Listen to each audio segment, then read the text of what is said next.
Добрый день. Я Жан Лахаб, Цабар, Гепсил, Захинчери, Ползила, Зиктой, Зили, Сипа, Зикстача, Стаза, Рависту.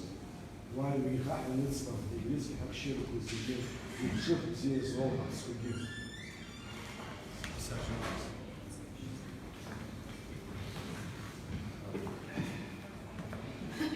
После небольшого перерыва по зависящим и независящим от нас обстоятельствам, да, мы с вами продолжаем изучать Священное Писание Нового Завета. Ну, уже традиционно, наверное, нужно и спросить прощения за то, что происходит в нашей обители.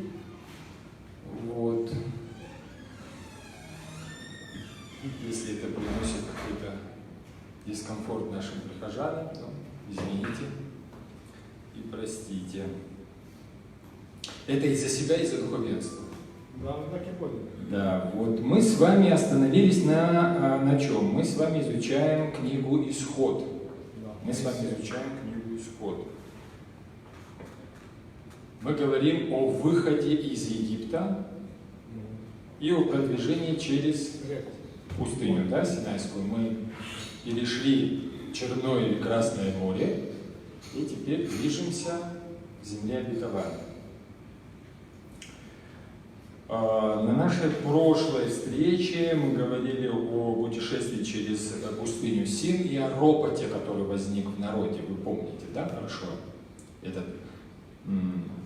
событие.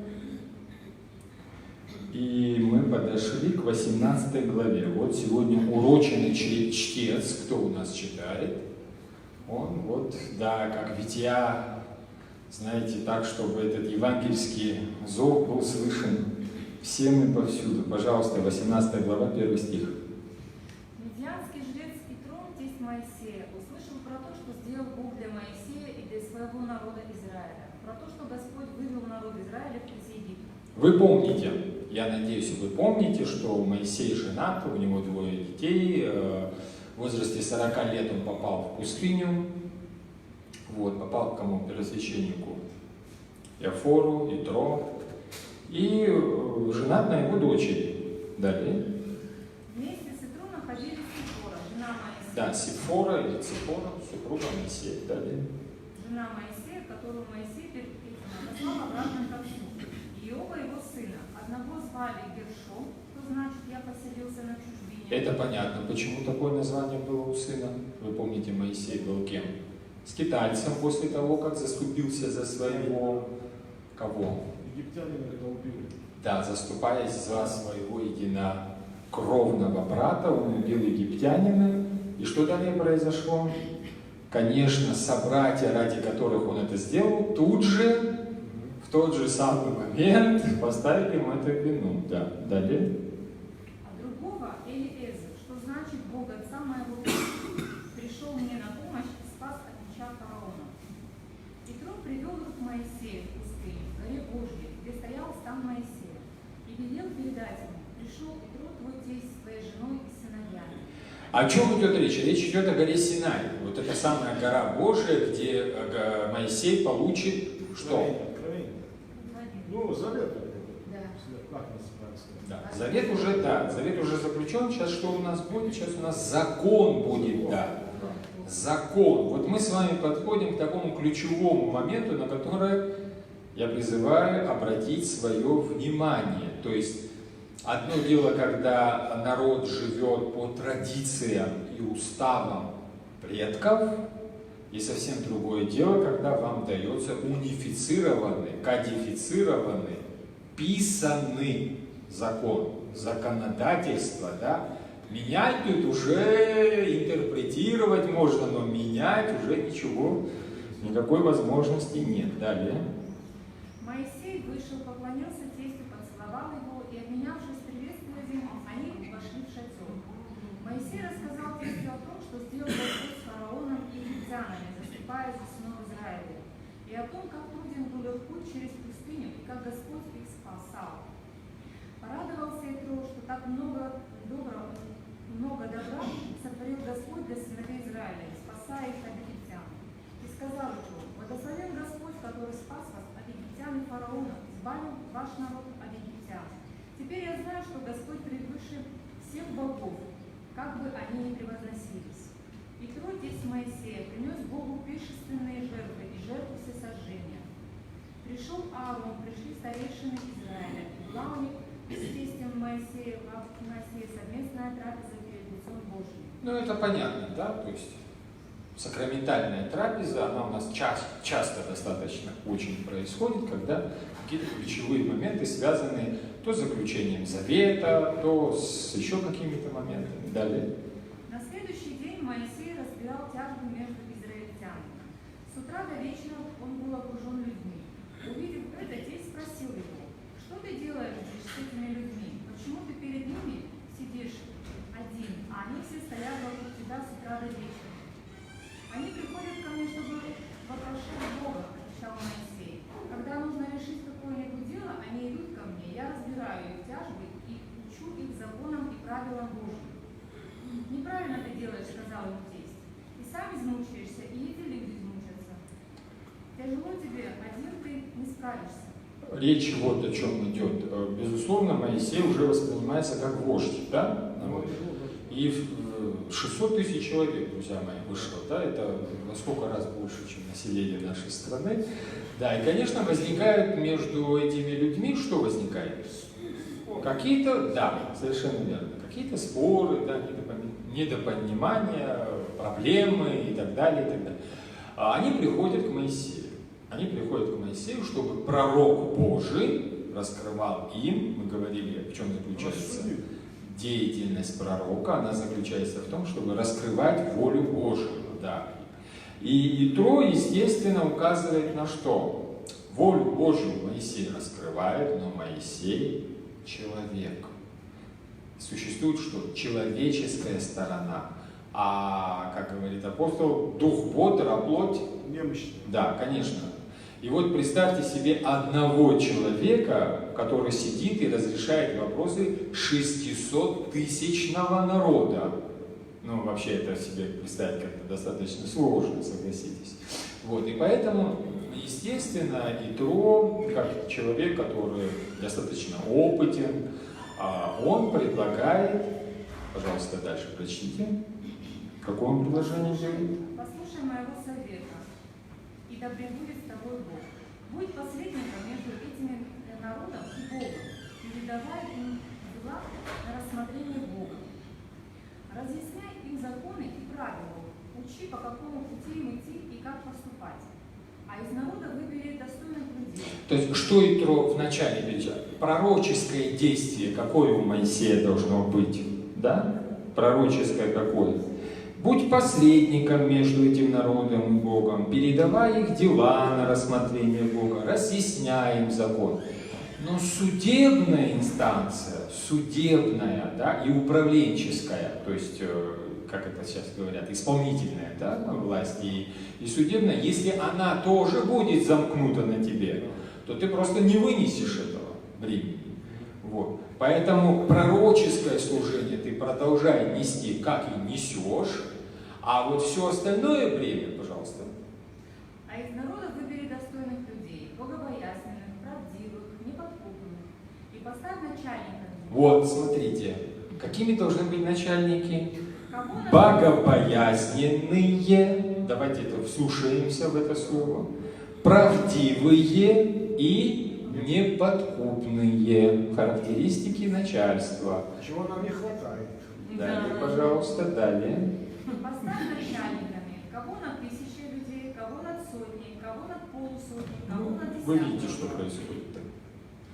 Они постоянно будут с народом, разбирая тяжбы между людьми, и все важные дела будут передавать тебе, а незначительные решать сами. Иерархию предлагает построить. Обычную человеческую иерархию, которую мы наблюдаем везде и всюду. Да. Далее.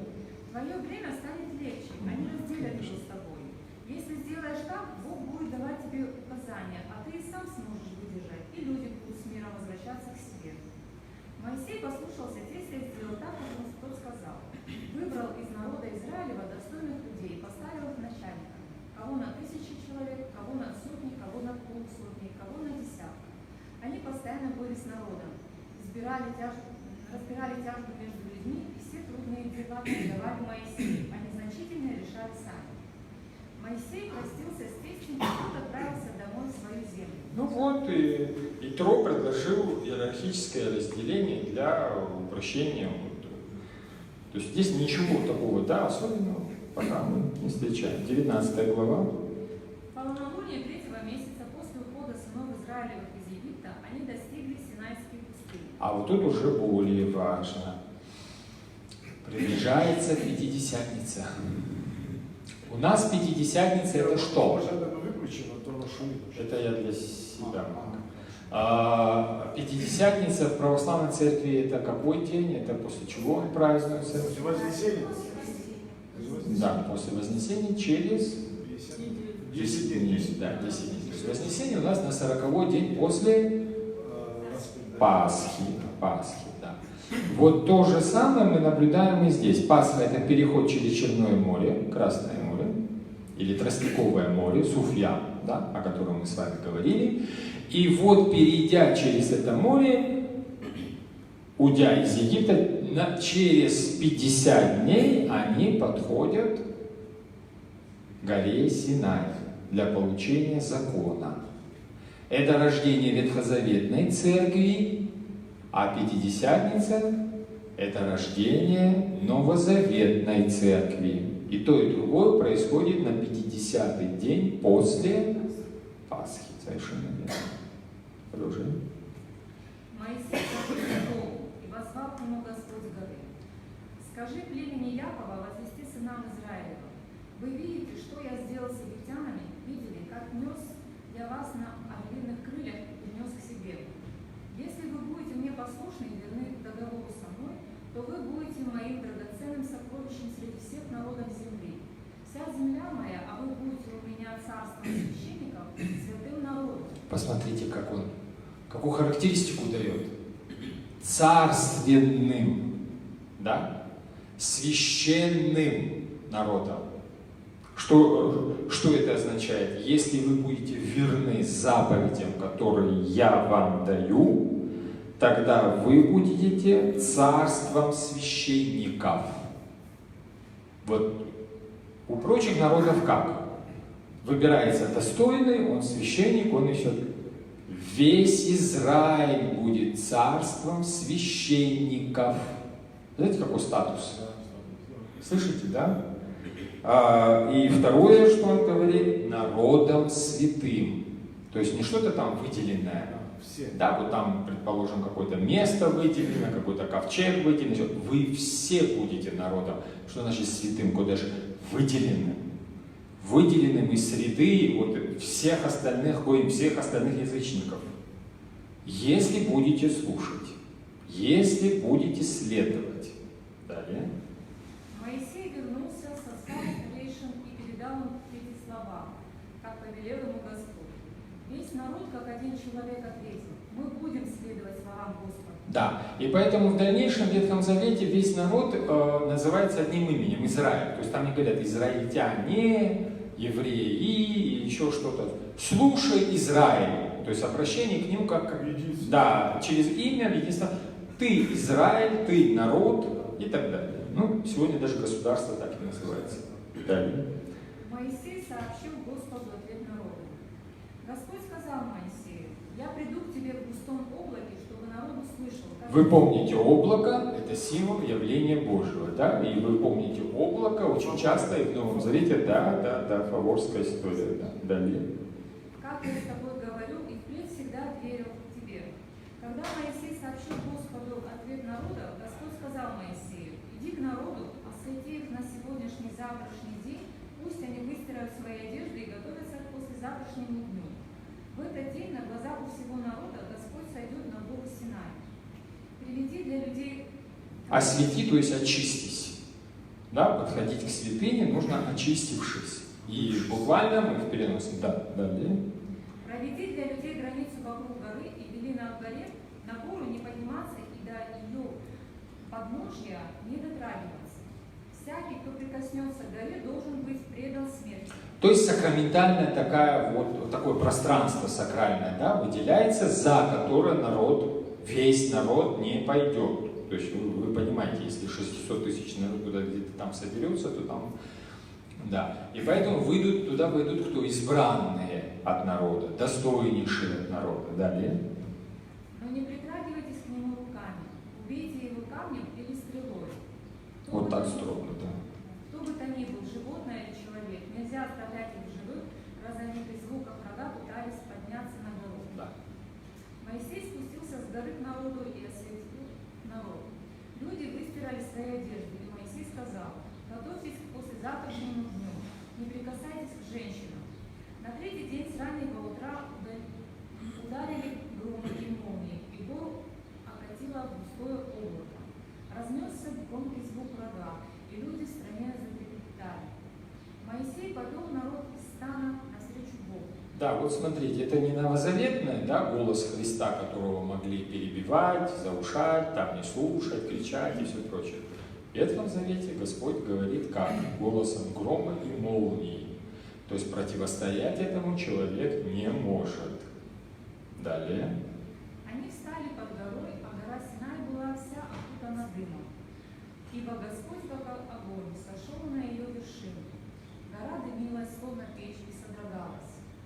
Звук рога становился все сильнее и сильнее. Моисей говорил, а Бог отвечал ему голосом грома. Господь сошел... Да, и не слышать это, конечно, никто не мог. Далее. Господь сошел на вершину Синая и призвал Моисея к себе на вершину, и Моисей поднялся. Господь сказал Моисею: спустись и предупреди людей, чтобы они не смели приближаться к Господу и видеть Его. Это многим из них будет стоить жизни. То есть вы понимаете, да, человек грешный, приблизиться к святыне не может, он погибнет. Далее. А священники, собирающиеся приблизиться к Господу, должны осветить себя, или Господь уничтожит их. Обратите внимание на эту фразу. Священники – это избранные, да, это посредники между Богом и человеком. Но это не просто в силу того, что они левиты, в силу того, что они потомки Аарона, в силу того, что они избраны. Отнюдь. Какая характеристика, к чему они должны отвечать? Они должны быть какими?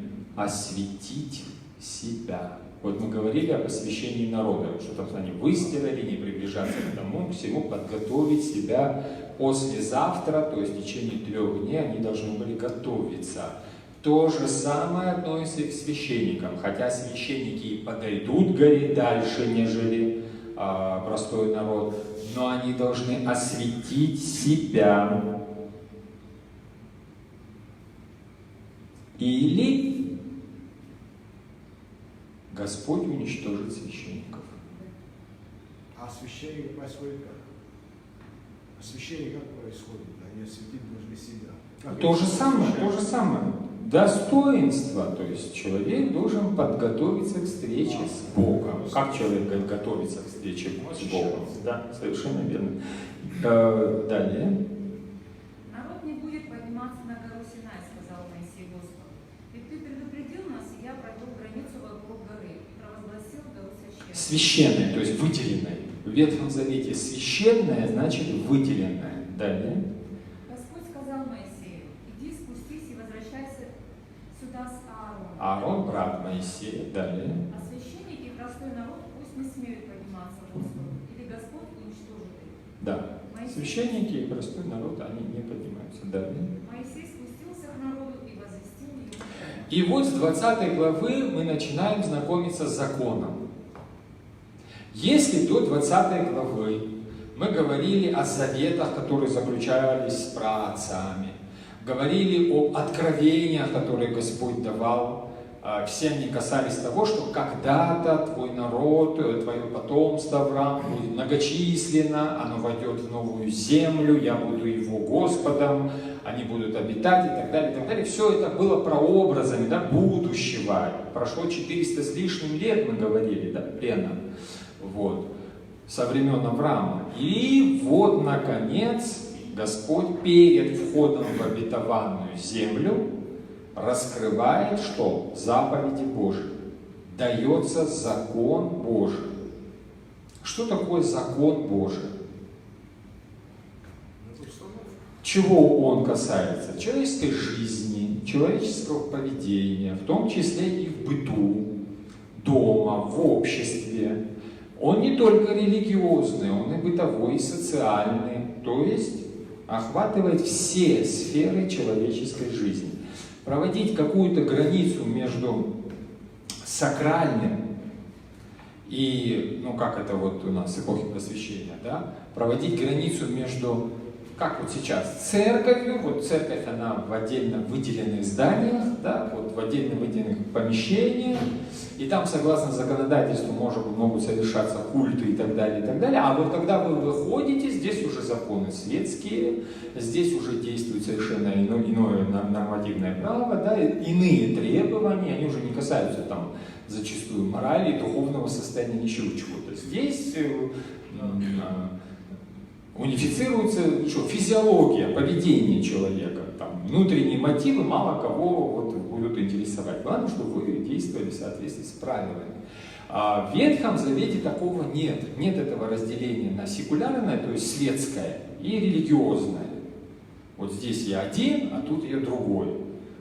Везде ты один и тот же, потому что в храме или Гейхал, храм или дворец. И, да, кстати, вот на иврите храм и дворец одним и тем же словом. То есть и во дворце, и в храме, и дома, и на улице. Ты везде предстоишь кому? Всевышнему. Конечно, ты предстоишь Всевышнему. Поэтому не может быть одно поведение дома, другое поведение в храме, третье поведение на каких-то святых местах, четвертое поведение перед людьми, пятое наедине. Ты везде, где бы ни находился, предстоишь перед Богом. Вот этот закон, вот с 20 главы, он начинается. Это предписание. Иначе говоря, для человека выстраивается некий трафарет. Да, ты можешь быть выше него, ниже него, шире него, уже него, да? Но ты должен ему соответствовать. С какой точки зрения? Кто смотрит на это? Человек? Социальные институты? Борьба за выживание выстраивает? Нет. С точки зрения взгляда кого? Всевышнего. Всевышний смотрит и говорит, тебе необходимо быть вот таким. То есть ты создан для того, чтобы соответствовать вот этим нормам. Здесь достаточно просто. И вот давайте послушаем, какие это нормы. Пожалуйста, 20 глава. Начинайте.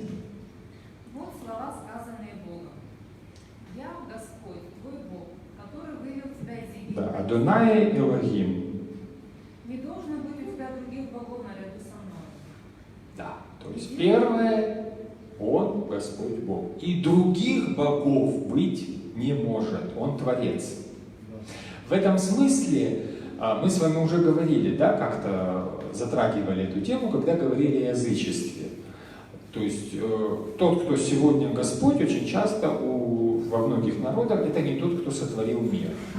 Мы с вами уже говорили об этом. Ну, Зевс это не творец мира, Юпитер это не творец мира, они сейчас правят, а когда-то мир был сотворен там то Хаосом, то Кроносом, то еще кем-то и так далее, и так далее. То есть в этих пантеонах нынешний Бог это тот, кто сверх своих предшественников. А предшественники, вот они как раз творцы. Но поскольку эти языческие религии, они натуральные, то предшественники это чаще всего божества хаоса, а современные боги это божества закона. Вот Зевс это бог закона, да? А его прародитель хаос, ну это понятно, это божество какого-то раздора, да? Какой-то несостоятельности.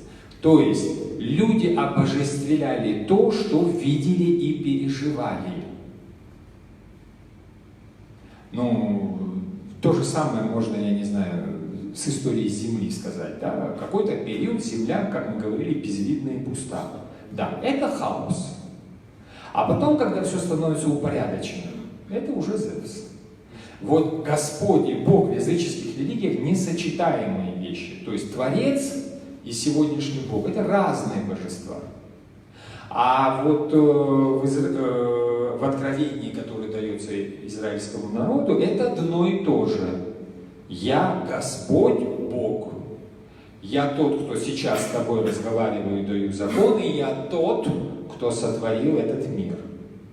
Вот этот дуализм язычников здесь преодолевается. Это проповедь, миссия монотеизма, то, что мы вот с точки зрения нашего восприятия называем монотеизмом, единобожие.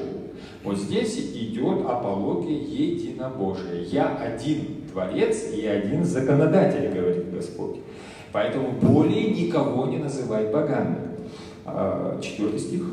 Не делай изваяний, никаких изображений того, что вверху на небе, или того, что внизу на земле, или того, что в воде ниже земли. Спасибо. Ну, тут камни, точнее, копия преломляли, как вы знаете, все критики изображений, которые вот мы наблюдаем в храмах и монастырях, и росписях, и символах, и так далее, и так далее.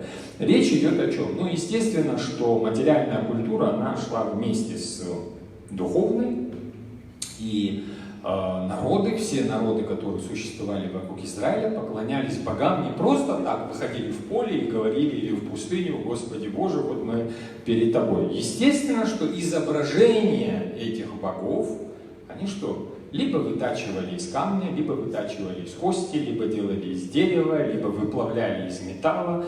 И божества, естественно, они какие? Они либо небесные, потому что человек смотрит на звезды, смотрит на солнце, на луну, да? Либо они земные, человек смотрит на деревья, на животных, что он обожествляет, соответственно.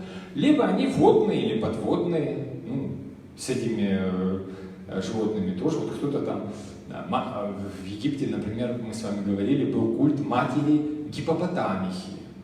То есть вот бегемот почитался там, одни из древнейших культов, еще до богов Ра и всех прочих иерархий. Гипопотам, которого видел человек, плывущий, ну, конечно, такое мощное животное, естественно, это прародитель всего человечества, да, и так далее, и так далее. То есть, естественно, материальная культура, она все время подтягивается за духовной. А в области духовной мы с вами говорили, что произошло с людьми. Люди отпали от общения с Богом. У людей прекратилось общение с Богом. Они пошли вслед чему? Вместе с поколением этого Каина, каинитов. Они пошли вслед за своим сердцем, которое ушло от Бога. И, безусловно, везде распространилось язычество. Везде. У нас только одна семья, вышедшая из Харана, семья Авраама, отозвалась на зов Божий. Все остальные вокруг язычники. Со своими культами, развитыми, там, примитивными, как мы их называем. Это не имеет значения. Господь предупреждает, не переходи этой границы, не создавай изваяний, потому что ты не видишь того, кто с тобой говорит. Даже пророки, Авраам ничего не видел, Исаак ничего не видел, он слышал, но не видел, Иаков ничего не видел, дети ничего не видели, Моисей, он видел горящий куст, он не видел Бога, да? Общается, слышит глаз Божий, он его не видит. Почему? Зрение же связано с сердцем. У людей сердце какое? Каменное. Они не могут видеть Бога и остаться живыми. Потому что, как тает воск от лица огня, так погибают нечестивые от лица Божьего. Но нечестивые-то все. Нечестивые-то все. Моисей не может встать и сказать: вот они плохие, а мы, дескать, хорошие. Все человечество погрязло во грехе. Все, без исключения. Человеческая природа отпала от света божественного. Люди света не видят, поэтому нужны ограничения. Закон нужен там, где человеческая природа враждует с Богом, где она не подконтрольна духовному миру. Поэтому вносится вот этот закон. В раю ведь закона не было. Далее. Не поклоняйся им и не служи им, ибо я Господь Бог твой, ревнивый Бог. Да, предупреждение. То есть служить и Богу, и мамоне нельзя. Далее.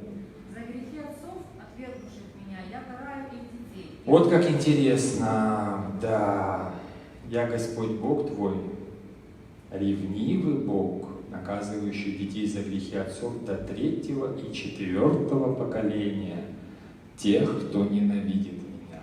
Посмотрите на Ветхий Завет. То есть, дети несут что? Вину за грехи отцов. Или как поэтично в Ветхом Завете сказано, отцы ели виноград, а у детей во рту оскомина. То есть оно остается, оно никуда не девается, оно наследуется. Вина наследуется. Благодаря чему? Благодаря природе. Природе. Ну, что-то такое образное в виде ДНК. Да? Далее. Я караю их детей и внуков правнуков. Вот видите, караю детей, внуков и правнуков. А Далее. для тех, кто меня любит и исполняет мои повеления, я покровитель их потомков, даже в 1000-м поколении. И наоборот, есть потомки праведников. Ну, например, род Пресвятой Богородицы, который мы читаем, род Христа, который мы читаем. Да? Далее. Не произноси попусту имя Господа. То есть всуе то, что говорится. Далее. Господь не оставит беззаконным того, кто произносит имя Его попусту. Почему? Потому что номеном, да, именем мы определяем какие-то предметы. Даем определение предметов. Если Господь открывается каким-то именем, и мы в своей жизни начинаем относиться к этому имени без благоговения должного, да, то оно становится из области сакральной, опускается до области какой? Обычной. Да?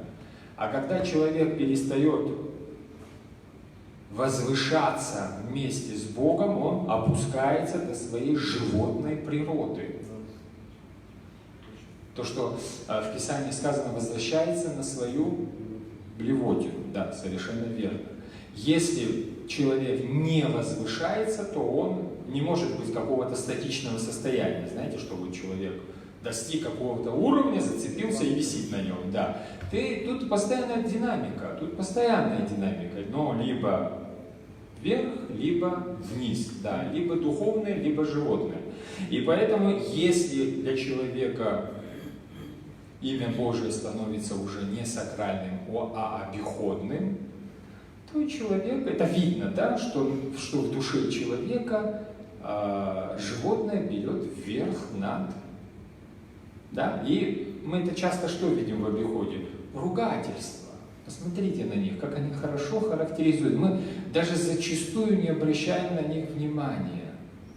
Многие из них носят сакральный характер и по матери, и по отцу. Они не только к роду отношения имеют, но и ко Творцу. Да. Вот. Далее. Помни, что суббота – священный день. 6 дней работай, выполни все свои дела, а 7-й день суббота, он принадлежит Господу, твоему Богу. Работать в этот день нельзя никому, ни тебе, ни сыну твоему, ни дочери, ни рабу твоему, ни рабыне, ни твоему скоту, или переселенцу, что живет в твоем городе. Ибо 6 дней Господь творил небо и землю, и море, и все, что их наполняет, а в 7-й день пребывал в покое. Поэтому благословил Господь субботний день и сделал его священным. Да, субботний день, суббота покой. Шаббат – это день покоя. Почему? Потому что так сделал Господь, да, в течение определенного периода Он творил. С другой стороны, разбивается область человеческого эгоизма. Мы постоянно заняты с кем или чем? С самим собой, да. Когда мы обращаемся к Творцу? Да никогда. Ну, если гром не грянет, да, то к Творцу мы не обратимся. Поэтому что вводится? Вводится такая система, при которой семидневка, при которой 6 дней ты занимаешься, собственно, а 7-й он становится сакральным. То же самое, то есть выделяется. Он не обычный, не бытовой. В этот день не нужно, запрещено заниматься охотой, собирательством, думать о том, что есть, что пить. У тебя есть для этого 6 дней. 1 день ты что? Ты освобождаешься от чего? от забот этого мира и входишь в область какую? В область покоя. Покоя, свобода от забот мира и область покоя. А где человек находился в покое? В раю. Совершенно верно. Поэтому суббота – это прообраз рая. Сейчас это воскресенье. В Ветхом Завете это была суббота. Ну, цикл тот же самый. 6 дней и 1 выделяется. Потом это на годы перенесут. Но это далее мы с вами будем проходить. Далее. Чти отца и мать, чтобы долго была твоя жизнь на той земле, которую Господь твой Бог дарует тебе. Ну вот достаточно просто. Все спрашивают, как прожить долго и счастливо на этой земле. Вот вам рецепт. Слушайте. Все эти истории со здоровыми образами жизни, лекарствами, гимнастикой, там еще что-то. Все достаточно просто. Что? Почитай отца и мать, и тогда долго будет твоя жизнь на этой земле. Все. Вот вам рецепт в 2 словах. Хотите? Вот, пожалуйста, следуйте. Все достаточно просто. Далее. Не убивай. Да, вот смотрите, вносится запрет на убийство. То есть что? Ближний, он равный тебе. Он такой же Сын Божий и такая же часть Израиля. Все же выделены, все царственное священство. И он тоже. Опять удар по человеческому эгоизму. Человек ведь кроме себя никого не видит. И в случае возникновения каких-то... Всегда можно человека убить. Всегда можно это сделать, да? Вносится ограничение. Не убивай. Далее. Не прелюбодействуй. Не прелюбодействуй. Ну, на самом деле, с точки зрения животного мира, здесь никто ничего... Вот сейчас мы как раз приближаемся к области животного восприятия, да, своей жизни в социуме. Пожалуйста, вот прелюбодеяние... На русском там с блудом это как-то разделили, но какая разница? Нарушение супружеской верности. Для животного мира тут ничего нет необычного. Для человека, точно так же, как и с убийством, вносится ограничение. Не нарушай верности союзу, который освящен перед лицом Творца. Не нарушай этой верности. Почему? Потому что верность, она всегда верность. Ну, сказать так, что со стороны, неважно, мужчины или женщины, что Богу я верна или верен, а тут как бы все на усмотрение. Отнюдь. Нарушаешь в малом, значит нарушаешь и во многом. В дальнейшем пророки будут называть Израиль блудницей. Очень интересно, а почему Израиль блудница? А почему образ этот будет взят? А потому что Израиль будет блудить с другими богами, то есть сочетаться с другими богами. То есть изначально, теряя верность в малом, человек теряет верность и в большем.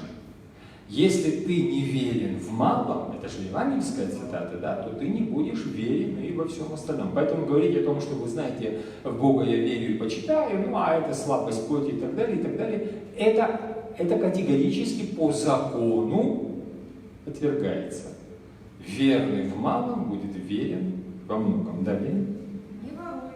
Ну, это понятно. Если это относится к человеку, взаимоотношения, то это распространяется и на собственность людей. И на собственность людей. У каждого человека есть какая-то собственность, что-то ему принадлежащее. И когда ты посягаешь на то, что принадлежит человеку, ты посягаешь на самого человека. А посягая на самого человека, ты грешишь против закона Божьего. Все то же самое. Далее. Не давай ложных показаний против ближнего. Ну вот, тоже замечательно. Не только действия, но и то, что человек говорит, имеет большое значение. Почему? Потому что ближний – это образ Творца. Если ты клевещешь на ближнего, значит ты клевещешь и на Всевышнего.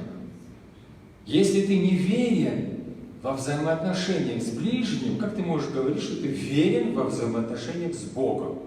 Этот вопрос задает апостол. Если ты говоришь, если ты выступаешь против своего ближнего, которого видишь перед собой, как ты можешь говорить, что ты верен Богу, которого не видишь? То есть в законе все достаточно просто. Далее. Не желай чужого дома, не желай чужой жены, чужих рабов и рабынь, чужих быков и ослов. Ну, перечислять можно, вы понимаете, что этот список не ограничен ослами, быками, там, или домом, или женой, или еще чем-то, да? Что значит «не пожелай»? Закон обостряет внимание на внутреннем. Будь внимателен, то есть украдешь ты когда? В какой момент? Когда ты пожелаешь этого. То есть вначале око должно соблазниться, потом внутри должно родиться желание, и потом ты пойдешь воровать. То же самое прелюбодеяние. Вначале ты должен увидеть с кем, захотеть, и потом ты будешь искать пути.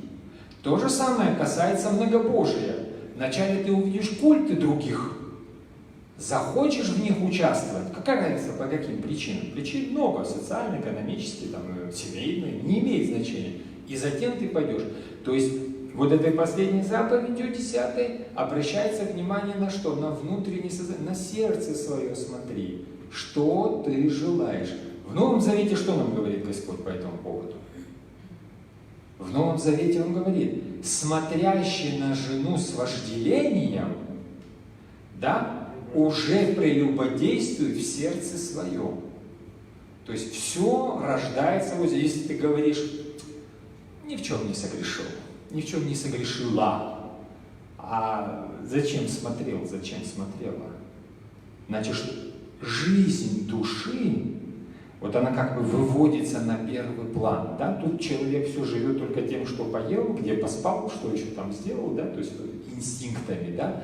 А тут наружу выводится что? Внутреннее состояние человека. Оно вот буквально вытаскивается.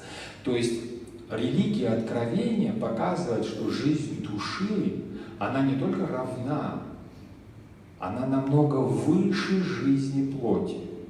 Что потом резюмирует в Новом Завете Господь. Он что говорит? Что толку, что ты приобретешь весь мир, а душу свою потеряешь? Ну, у нас это говорят, как это богатые тоже плачут. Да? Ну, пожалуйста, пусть будет так, это не имеет значения никакого. Значение имеет только то, что состояние внутри человека определяет его поведение. Состояние души, сердца, ума и так далее определяет то, что человек будет делать. И поэтому Господь, как всевидец, конечно, обращает внимание не просто на поступки, а на то, в каком состоянии находится человек. Далее. Весь народ видел и слышал громы и молнии, и звук рога, и дымящуюся гору. Затрепетали люди, отошли и стали холодны. Говори с нами ты, сказали они Моисею, и мы будем тебя слушать. Почему страх? Смотрите, люди сталкиваются с законом, и их обуревает страх. Почему? Ну, гром, молния, да. Гром, молния. А почему гром, молния? Потому что человек никак не соответствует 10 заповедям.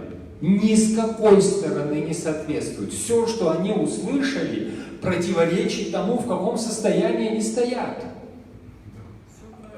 Ходили они за языческими богами в Египте? Ходили. Прелюбодействовали, воровали, убивали, желали что-то убивать, желали. Ложные свидетельства не просто там как на Моисея самого клеветали, да, и на Господа клеветали, мы же это все видели. То есть человек стоит и понимает, что он никак не соответствует праведности, никак не соответствует воле Божьей. Он видит свое, и поэтому ему что нужно? Мы с вами уже говорили, почему жертвоприношения возникли? Еще во времена Каина и Авеля. По какой причине? грех. Конечно, я совершаю грех, а виноват вот там, я не знаю, курочка, козленок, там масло, я не знаю, пшеница, что бы там ни было. Но я виновен, я не соответствую правильности, но пострадает пусть вот, то есть заместительное. Да, человек должен заместить, он же не выйдет, не скажет, убей меня, я тут согрешил, да? То есть он хочет жить. А как жить? Значит, грех-то совершен, кто-то должен пострадать. Баран страдает. Да, страдает баран, страдает вол, страдает другой человек, человеческое жертвоприношение. Не забывайте, мы с вами говорили о том, ареал какое было распространение, достаточно большое. Ни одного народа нет, в котором не было человеческих жертвоприношений. Ни одного. Даже совсем недавно римляне описывали, мы же с вами говорили о друидах. Это не просто знатоки растений, это кулинары, которые прекрасно готовили человеческие жертвоприношения, делали, да, совершали и так далее. То есть это уже наши же, практически наши современники. А что уже говорить о древности? Все народы прошли через это. То есть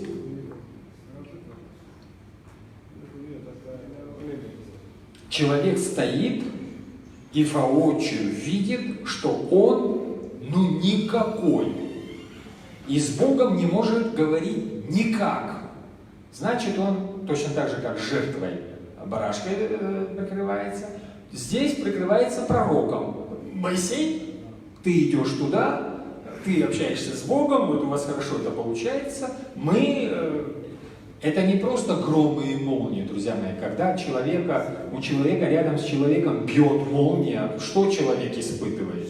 Страх, да, совершенно верно. Что Моисей хочет сказать?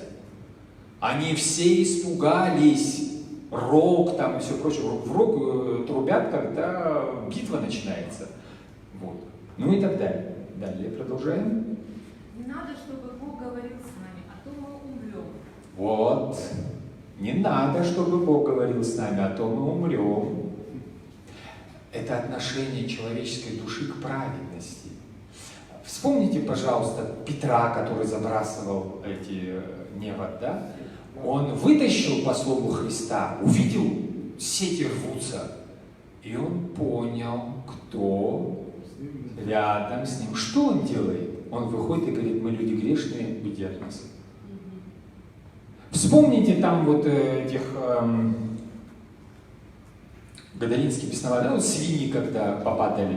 Что люди вышли и сказали? Не подходи, приходи. Не подходи. А что это за отношение? Ощущение собственной греховности и напротив праведности. Человек боится. Человек не может сделать шаг. Каждый раз в Ветхом Завете мы с вами видим явление херувимов, люди падают на землю и закрывают глаза. Ангел явился, что ты падаешь? Невозможно видеть. Поэтому изображение херувимов в Иерусалимском храме, мы говорили, это изображение монстров. Вспомните явление пророков. Иеремии, Даниилу и прочее. Голова льва, крылья, там, слушайте, это монстры. Понимаете, там руки там как у, хвост как у там. Вот если это все собрать, это все называется одним словом монстр. Слово керуб — это не херувимчики Леонардо да Винчи, Микеланджело, которые мы видим. Эти херувимчики — это языческие амурчики, попавшие на наши полотна, так называемые христианские. А керубы, херувимы, это монстры. Почему монстры? Почему человек так их видит? Потому что человек находится во вражде с праведностью. И вместо света он видит что? Он испытывает страх и видит монстра. Потому что взгляд человека напрямую связан с его состоянием. Точно так же, читая любой текст сегодня, один видит одно, другой видит другое, в зависимости опять от... Да, универсальный подход вот здесь практически невозможен для восприятия. Да. Вот тут то же самое происходит. Далее. Ты по себе людей не суди. Совершенно верно. Далее. Не бойтесь, ответил Моисей. Бог пришел, чтобы вас испытать, чтобы, объятые страхом Божьим, вы впредь не грешили. Вот это очень важно. Слово «не бойтесь» сколько раз произносит Христос. Каждый раз, когда Он выходит к своим апостолам, Он постоянно произносит: не бойтесь, не бойтесь. Почему? Потому что человек всего шарахается. Кроме того, что фобий много, если каждого из нас взять и вот посадить и поговорить, ну там такое всплывет, знаете, из наших глубин. Фобий на самом деле действительно много. Коренные из них — это страх смерти, мнительность и так далее, и так далее. Вот Старец Паисий говорил, да, что болезнь современного монашества — это мнительность. Потому что он все время сидит и постоянно в себе вот ковыряется, ну вот то не то, это не так, там не тут и так далее. Под влиянием кого это происходит, мы об этом с вами тоже будем говорить. Далее. Народ стоял в отдалении, а Моисей приблизился к грозовой туче, в которой пребывал Бог. Господь велел Моисею: скажи сынам Израиля, вы видели, что я обращался к вам с неба. Не делайте себе серебряных и золотых богов, не ставьте их рядом со мной. Воздвигни для меня земляной жертвенник и приноси на нем жертвы всесожжения и пиршественные жертвы. Ну, вот этих богов, это понятно. Я говорю к тебе с неба, а ты серебряных этих делаешь из чего? Из земли берешь. То есть это привнесение своего. Это от человеческой природы. Изображение богов — это человеческое, это выдумки человеческого сознания, человеческой души. А я с тобой говорю с неба, ты меня не видишь. Понимаете? Поэтому Шамаим — это небеса, да? Это имя Божие в Ветхом Завете. Почему? Потому что Господь все время сверху. Почему сверху? Потому что человека все время постоянно нужно подымать. Посмотрите, священник чашу что делает? Возносит. Богослужение так и называется. Возношение, да. Почему эта часть литургии называется возношением? Это символ чего? Что чашу вот так необходимо поднимать, и если не поднимешь, ничего не произойдет? Нет, это символ чего? Это мы должны с вами от того, что нас там, условно говоря, беспокоит, подняться над этим. Конечно, подняться. Далее. Мелкий и крупный скот из своих стад. И на всяком месте, где я провозглашу свое имя, я буду приходить к тебе и благословлять тебя.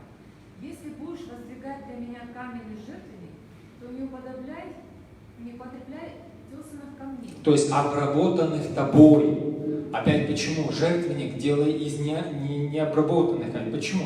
Мне от тебя, милый человек, понимаешь, вот ты там думаешь, что если ты конфигурацию выстроишь более, как у язычников, друзья мои, посмотрите на Парфенон, посмотрите на языческие храмы, это же шедевры мировой культуры, в прямом смысле. Нынешние стадионы тоже. Ничего, друзья мои, вот камни собери, булыжники собери, из них сделаешь мне жертвенник. Это почему? Это все мое. Не думай, что ты мне, если вот построишь нечто универсальное, то там у тебя отношения будут другие. А вот не построишь, то отношения не выстроятся. Вот не имей этого помысла. Бери неотесанные камни. Твоей работы здесь нет. В деле моего над тобой спасения твоей работы здесь нет. Даже не думай об этом. Поэтому ничего там не вырезай, никаких изображений не делай, и камни делай нетесанные. Далее. Отесывая камень, ты осквернишь его. Почему осквернишь? Потому что ты будешь думать, что ах, какой я сейчас Богом и так далее. Чтобы дефиниции правильно были выставлены, чтобы замены понятий не было. Не я к Богу подбираюсь, а Бог мне открывается. Это разные вещи. Далее. Не восходи на мой жертвенник по ступеням, чтобы не обнажился над ним твой срам. И вот 21 глава, это начинаются все эти заповеди, и 22 глава, если вот 22 начните читать. Если кто-нибудь украдет быка или овцу и зарежет их или продаст, то он должен отдать 5 быков за быка и 4 овцы за овцу. Ну вот приблизительно так же выглядят все эти главы, в которых описывается, мы с вами их будем подробно, безусловно, рассматривать.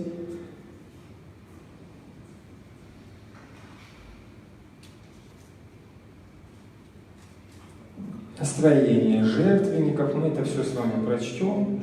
Божий слава.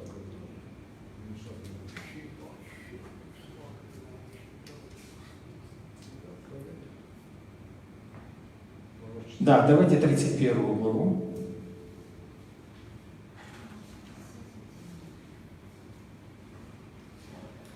Господь сказал Моисею: «Знай, я избрал лица Лева, сына Ури, сына Хора, по племени Иуды, и исполнил его Духом Божиим, дал ему мудрость и разумение, знание и мастерство во всяком деле, так что он владеет искусством работы по золоту, серебру и меди». Это о том, как строилась Скиния, первый шатер, в котором израильтяне поклонялись Богу. То есть не просто собирали каких-то умелых и искусных людей, которые могли там натягивать шатер, красить в пурпур шерстяные одежды, работать по серебру или золоту или дереву. Господь сам указывал, где его дух являл это, открывал это мастерство. То есть опять это не просто человеческое умение. Он говорит: я его научил, а для чего? Чтобы он вот в этот самый момент помог тебе в строительстве этой скинии. Смотрите, это не как выдающиеся архитекторы, золотых дел мастера, то есть ювелиры и так далее, и так далее. Это Господь, это опять Его работа. 32 глава. Люди видели, что Моисей все не возвращается с горы. Тогда они обступили Аарона и потребовали от него: «Сделай нам Бога, который поведет нас за собой». Замечательно, да? Первая заповедь: не будь у тебя богов иных. Смотрите, первое же, что делает народ, когда над ним нет этой узды закона. Моисея нет, сделай нам Бога. Потому что да, человек чувствует это одиночество, он боится, вождь пропал, растерянность. И первое, что требует народ, Бога. Какого? А вот как мы видели у других народов. Земное, животное берет вверх над... Понимаете, только что слышали громы и молнии, боялись, клялись, мы будем все выполнять. И смотрите, далее, пожалуйста.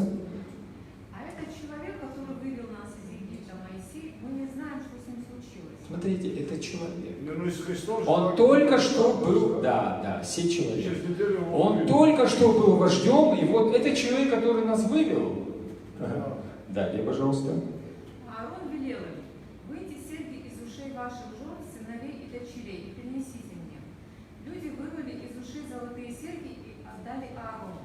Аарон взял их, переплавил, сделал статую тельца, и люди сказали друг другу: «Это Бог твой, Израиль». Вот как быстро, не сговариваясь, сказали друг другу. То есть природа у всех людей одинакова, им не нужно сговариваться.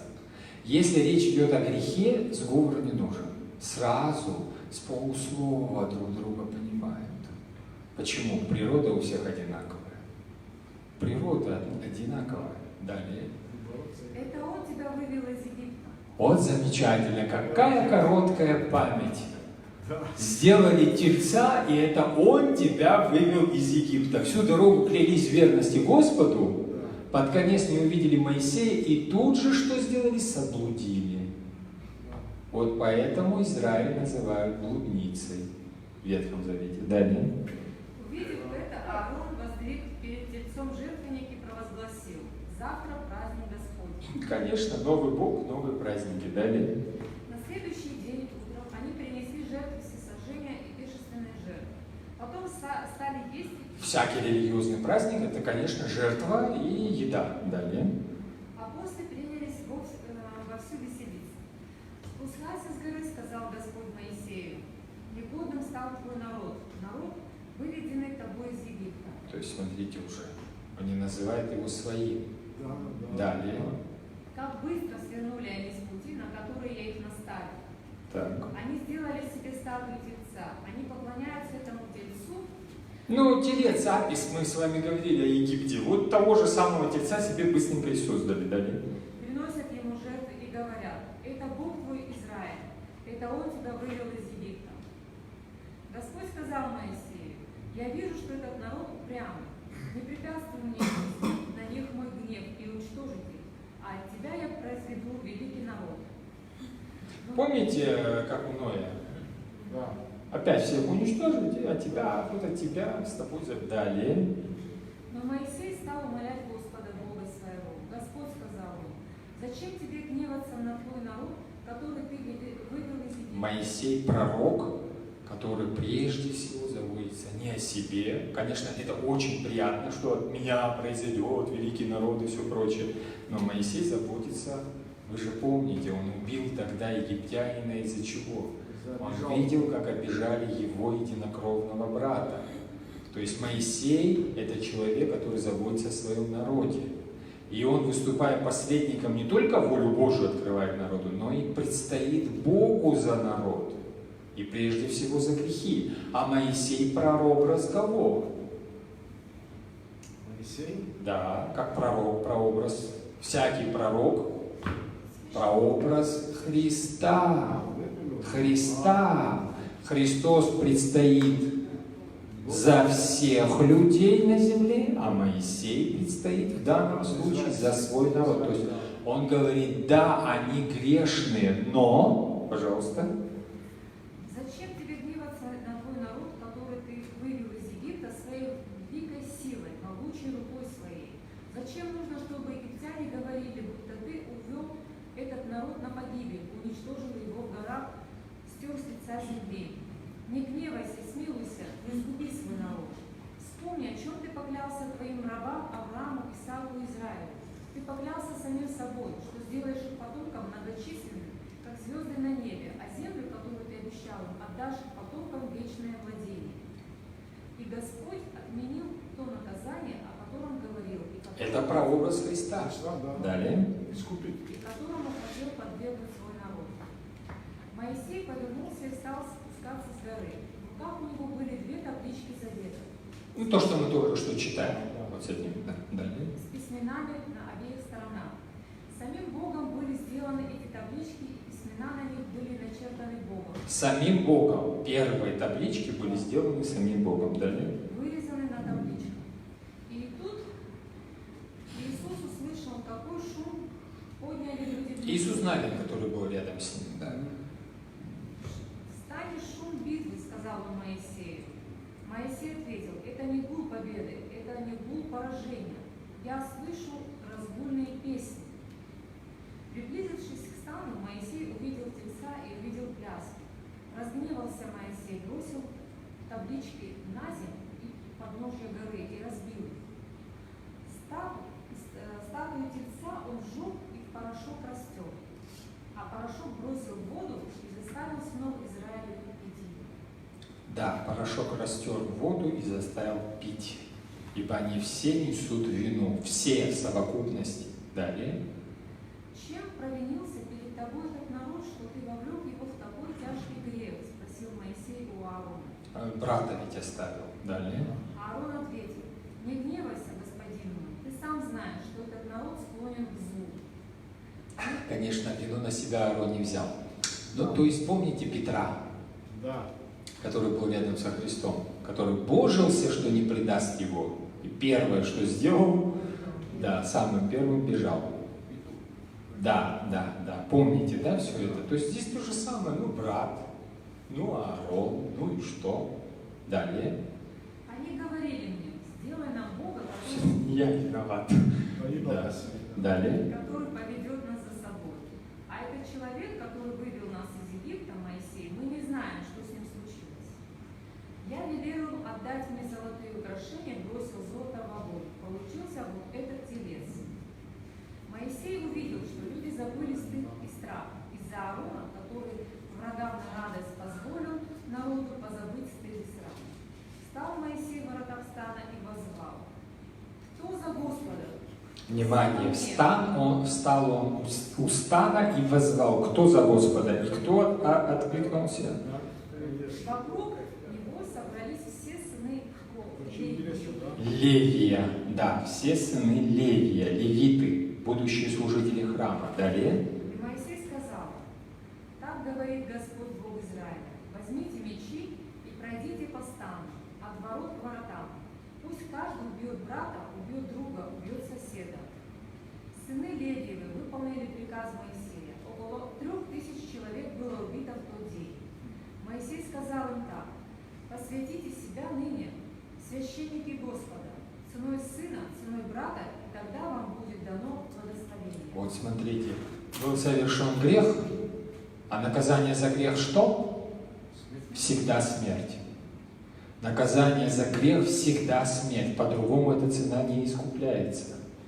И вот левиты, которые проявили вот эту ревность, они становятся служителями, они становятся священниками.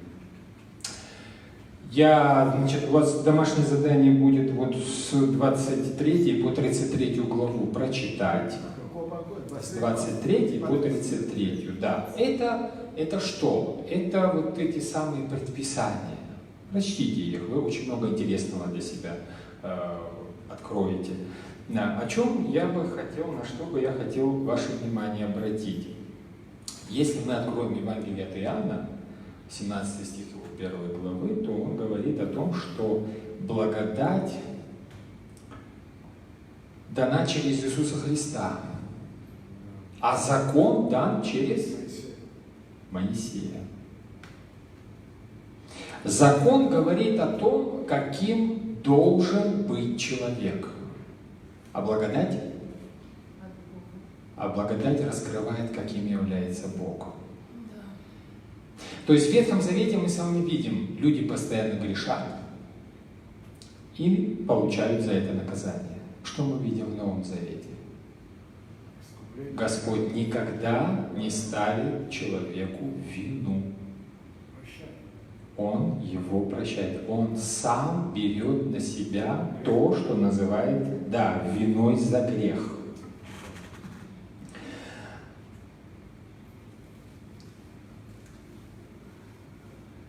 Давайте посмотрим. Еврейский народ выходит из Египта, и на 50-й день мы что отмечаем в Ветхом Завете? Получение закона на горе Синай. Это 50-й день после Пасхи. Господь возносится, и на 50-й день Святой Дух сходит на людей, на людей.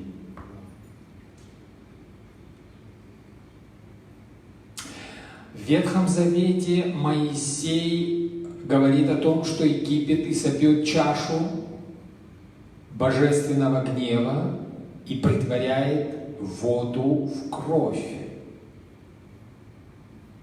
И люди гибнут, и животные гибнут. Мы с вами это говорили, 1 из 10 казней.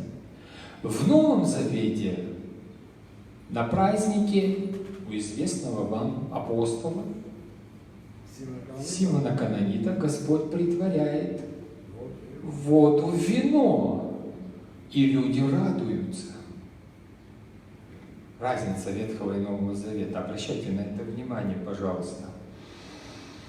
Таким образом, первое чудо, как повествует Евангелие, которое совершает Господь Иисус Христос, оно для чего? Для того, чтобы мы радовались. Чудеса, которые являет Моисей, они для наказания. В Ветхом Завете это всегда наказание.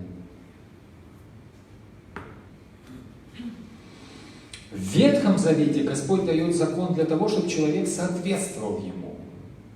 В Новом Завете Господь дарует благодать даром, сам исполняя эти предписания. Не требуя исполнения, потому что эти требования и так до него от Моисея даны в Пятикнижии, а сам исполняет их. Почему? Потому что их никто не мог исполнить, ни один пророк.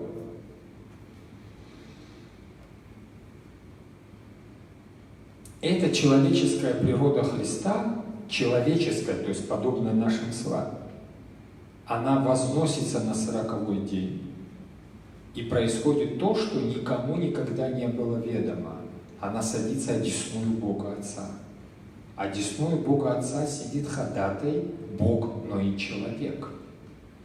Во всем подобный нам, с этой самой природой.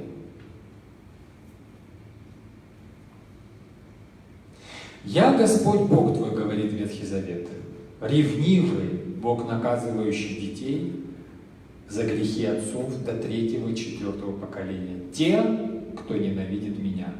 То есть согрешил наказание. Согрешил наказание. Здесь нет возможности что-то изменить.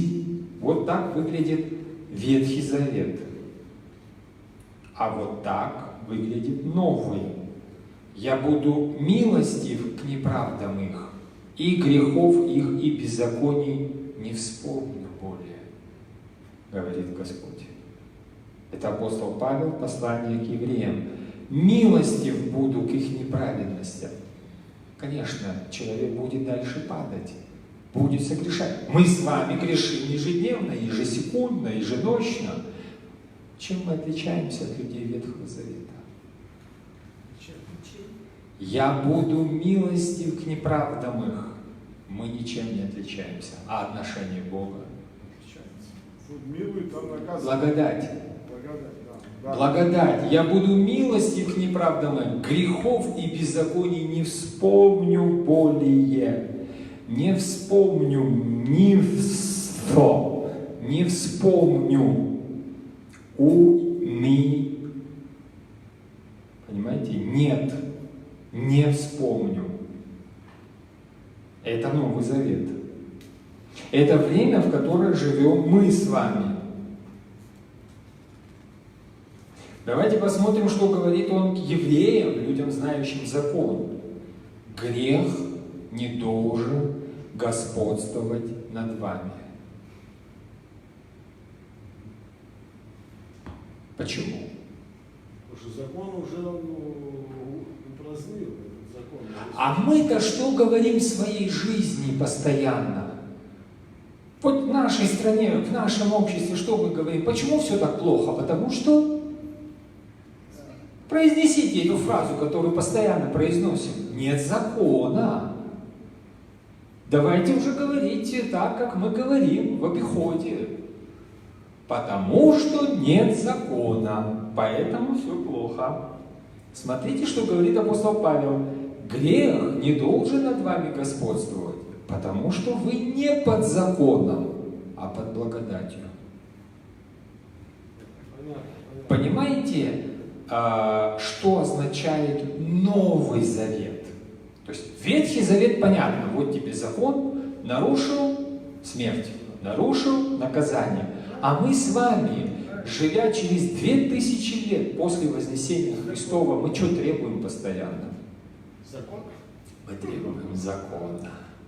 А что, закон когда-то кому-то помог? Кто-то его выполнил? То есть для чего закон был дан? Чтобы показать человеческую греховность. Кого, когда закон исправил? Ну, предположим, вот есть этот, как это называется, 90-60-90, да? Но не подхожу я. Ну все, не подхожу я под эти параметры. Все, что меня резать будете? Я физически по Конституции не подхожу. Кстати, Конституция тоже имеет отношение к закону, да? Не подхожу, да, но я не войду в этот трафарет. И что мне делать? Ну все, я не войду, значит все, поезд уехал. Я не вошел. Я не могу выполнить закон. У меня это не получается. А когда закон не исполняется, я гибну. Значит, закон приводит меня к гибели. А мы говорим, все плохо, потому что нет закона. На самом деле совсем наоборот. Мы видим, что все плохо, потому что знаем закон. Мы же говорим, неправильно поехал, неправильно припарковался, предположим, да? Неправильно пересчитал средства, неправильно высказался. Почему? Потому что мы знаем закон.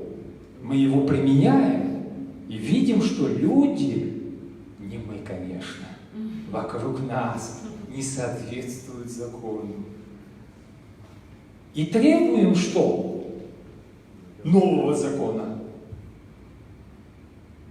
И закон на закон. 613 заповедей, 300 с лишним запрещающих в Ветхом Завете, 200 с чем-то разрешающих. или предписывающим. И вот закон к закону, предписание к предписанию. Уже талмуды сложены, и административное, и уголовное, и все, что угодно, и семейное, и какого угодно, и божественное правило, и какое. Никто не выполняет. Все строчат и строчат, строчат и строчат. 2000 лет этим занимаемся. И ничего не меняется. Вы думаете, это просто так сказано? То есть у нас в голове сидит какое отношение к закону? Упал, отжался грех. Упал, отжался грех. Да? Мы постоянно говорим о наказании и о законе. О наказании и о законе. Ничего не помогает. Абсолютно ничего. Поэтому я предлагаю вам вспомнить слова Христа относительно вина и мехов. Ну, вы помните, в старину вино заливали в кожаные мехи. Вот что он говорит о новом вине? Старые мехи, бродящие новое вино, которое еще играет, пузырится, да, нельзя наливать. Почему? Вот. Он же не винодел, не о вине говорит.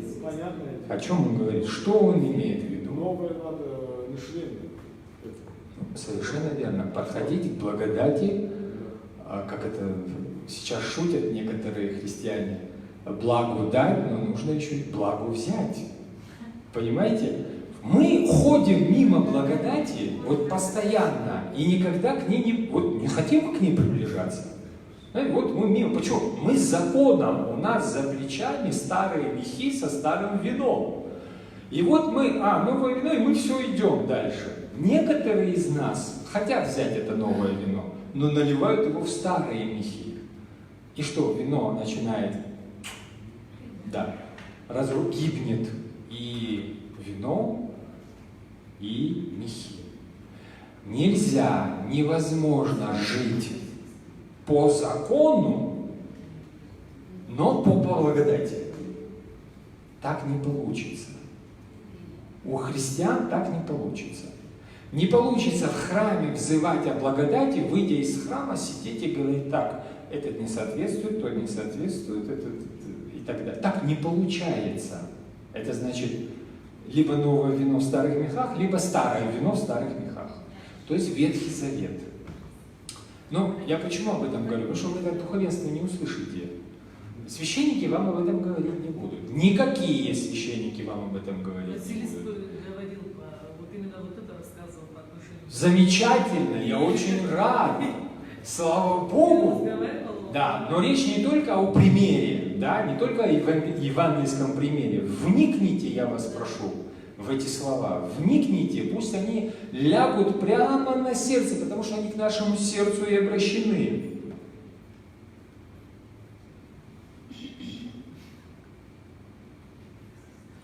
Вот.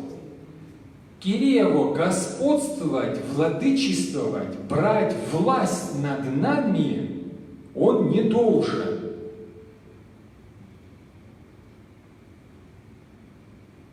А почему? Почему христианин не должен жить по закону или под законом? По какой причине?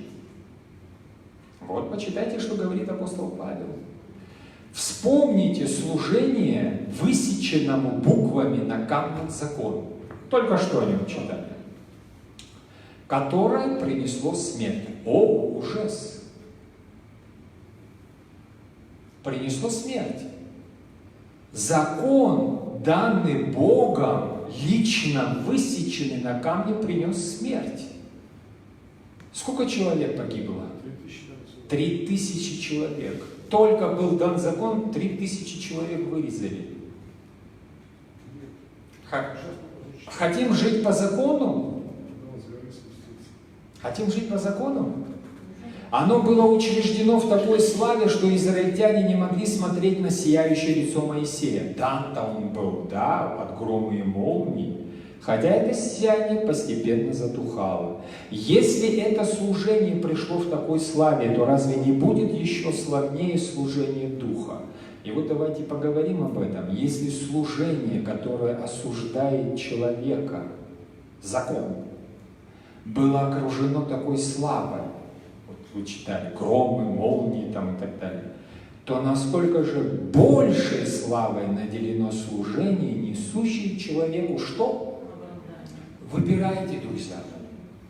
Либо закон, либо оправдание. Перед христианами всегда есть выбор. Либо христиане мы, и тогда оправдание, либо по закону, тогда что? Смерть. А разница в чем? Пятидесятница это что, друзья мои? Сошествие Святого Духа. Пятидесятница это проповедь кого? Самого Господа. Это проповедь Они разве не Петра. Петр вышел и проповедовал. Да, когда их обвинили в том, что они напились, и так далее. Да. И что произошло? И 3000 человек в этот день спаслось, приобщилось к церкви. Это была проповедь оправдания. 3000 человек на Пятидесятницу погибло, когда столкнулось с чем? С законом. Я вас еще раз призываю обратить внимание на Слово Божие. Не на то, что там я вам буду говорить или кто-то еще там вот рассказывать какие-то бредни, сплетни, басни и так далее, и так далее. Обращайте внимание на то, что Бог открывает нам, христианам, на Его слова обращайте внимание, потому что в Его словах жизнь. Жизни нет в словах человеческих, если слова человеческие не несут радостную весть. Это радость. 3000 человек, которые спасаются от проповеди Петра, это радость. 3000 человек, которые гибнут от закона, это что? Это, конечно, печаль. Когда кровь в кровь превращается в вода, это печаль, потому что все гибнет. Когда Христос в воду превращает в вино, это радость. На свадьбе это радость. Понимаете, в чем разница? Евангелие в переводе это радостная новость. Где радость, когда мы ходим такие несчастные, печальные и выковыриваем у каждого из нас несоответствие закону. Как ты согрешил? Ах, как ты посмотрел? Ах, как ты сказал? Я еще раз обращаю ваше внимание на это, потому что, к сожалению, сегодня духовенство на это не обращает внимания. К сожалению. Итак, мы с вами говорили о разнице между понятием святости в Ветхом Завете и в Новом. Кодеш – это выделенный. Выдели мне животное, вот эти чистые животные, вот они выделяются. Выдели мне землю, вот эти вот выделяются. Выдели мне первосвященников, вот они из колена Левия выделяются. То есть святость – это нечто забранное, выделенное. А в Новом Завете Агиос, святость – это что? Это открытое и наполненное благодатью. Наполненное благодатью. Ничего, Христос ничего не потребовал. Пяди земли, какого-то дворца, каких-то сумм, средств и еще чего-то. Он наполнил благодатью. Он наполнил милосердием эту землю. Ничего не взяв. Как он себя характеризует? Лисы имеют норы, да? Животным ездить, а сын человеческий не имеет где главу преклонить. Ничего с нас не потребовал. Вот абсолютно ничего.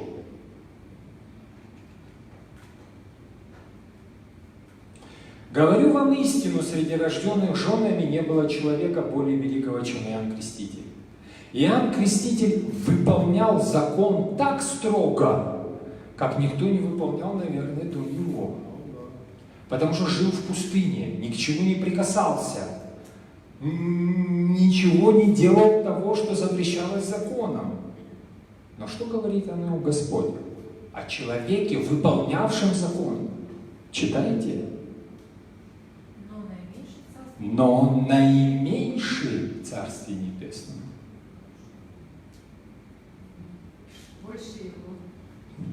Со дней Иоанна Крестителя и до сего Царство Божие стремительно продвигается вперед, и прилагающие усилия имеют к нему доступ. Но кто прилагает усилия? Кто пьет новое молодое вино? Они носятся со старыми мехами. Бросьте их. Иначе закон нас осудит. Потому что по закону никто не может быть оправдан. Нам-то нужно что? Нам нужно оправдание. Давайте еще раз вспомним. Служение высеченному буквами на камнях закону, которое принесло смерть. Написанный закон приносит смерть. Высеченный на камне, это чтобы он навсегда, надолго, да, был. Писанный закон приносит смерть. Не требуйте себе закона. Каждый раз, когда вы требуете себе закона, вы себя подставляете, потому что вы никогда ему не соответствуете. Апостол Павел так раскрывает. Если речь не идет об интерпретациях в адвокатуре, да, интерпретациях этих играх, не требуйте себе закона. Будьте христианами. Христос какие критерии приводит? Когда тебя бьют по левой щеке, ты можешь ударить им в ответ. Вы можете стреляться. У вас может быть кровная месть. У вас может быть все, что угодно. По закону мира не будет. Потому что это проявление отсюда. Отсюда. Почему человек бьет? Говорят, состояние аффекта. Красивое название. Это состояние души человека. По закону ты должен его пристрелить. Ты хочешь по закону. Потому что, пристрелив человека, ты что сделал? Ты нарушил заповедь «не убий». И теперь стрелять будут в тебя. И колесо этого греха бесконечно. Поэтому Господь говорит, Он просит идти с тобой километр, иди с ним 2. Он хочет забрать у тебя рубашку, отдай ему и нижний. Понимаете, заповеди-то новые даются. Там застукал жену в прелюбодеянии, это одно, это Ветхий Завет, да? Там убиваешь и жену, и того, кого застукал. Посмотрел на женщину с прелюбодеянием, говорит Господь, уже согрешил сердце свое. Мы требуем для себя оправдания или не требуем его? Но это вам выбирать. Это вам выбирать, поскольку время у нас как бы ограничено. Еще раз хочу обратить ваше внимание. Смотрите, закон принес смерть. Еще раз, это апостол Павел пишет Коринфянам. Вспомните служение высеченному буквами на камнях закону, которое принесло смерть. Он призывает не уходить в Ветхий Завет, не уходить в это язычество, двигаться по благодати ко Христу, со Христом, со Святым Духом, принимать эту благодать и приобщаться к новой жизни. Что такое молодое вино? Это же новое, это же новый урожай. Понимаете? Ну оставьте вы это старое вино, как бы оно вам приятно не было. От него мы погибнем.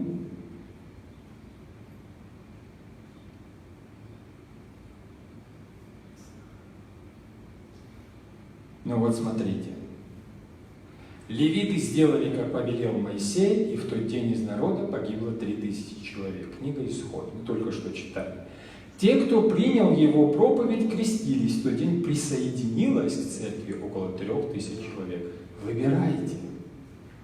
У человека всегда есть выбор. Либо смерть. Нет, они поклонялись Тельцу. Принцип, почему это так срабатывает? Он дал нам способность быть служителями Нового Завета. Дальше смотрите. Не буквы, но духа. Не ковыряйтесь в этих предписаниях. Как они написаны, так они написаны, сяк они написаны. Они всегда нас осуждают. А осудив нас, требуют наказания, то есть смерти. Почему? Потому что, смотрите, что пишет апостол Павел, это вошло вообще в аналы мировой литературы.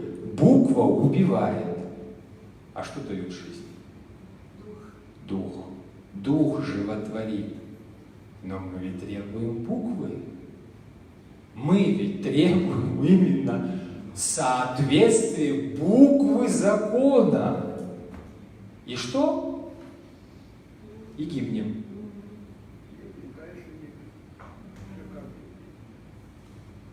Мы могли бы говорить об этом еще больше, но вам трудно будет это объяснить.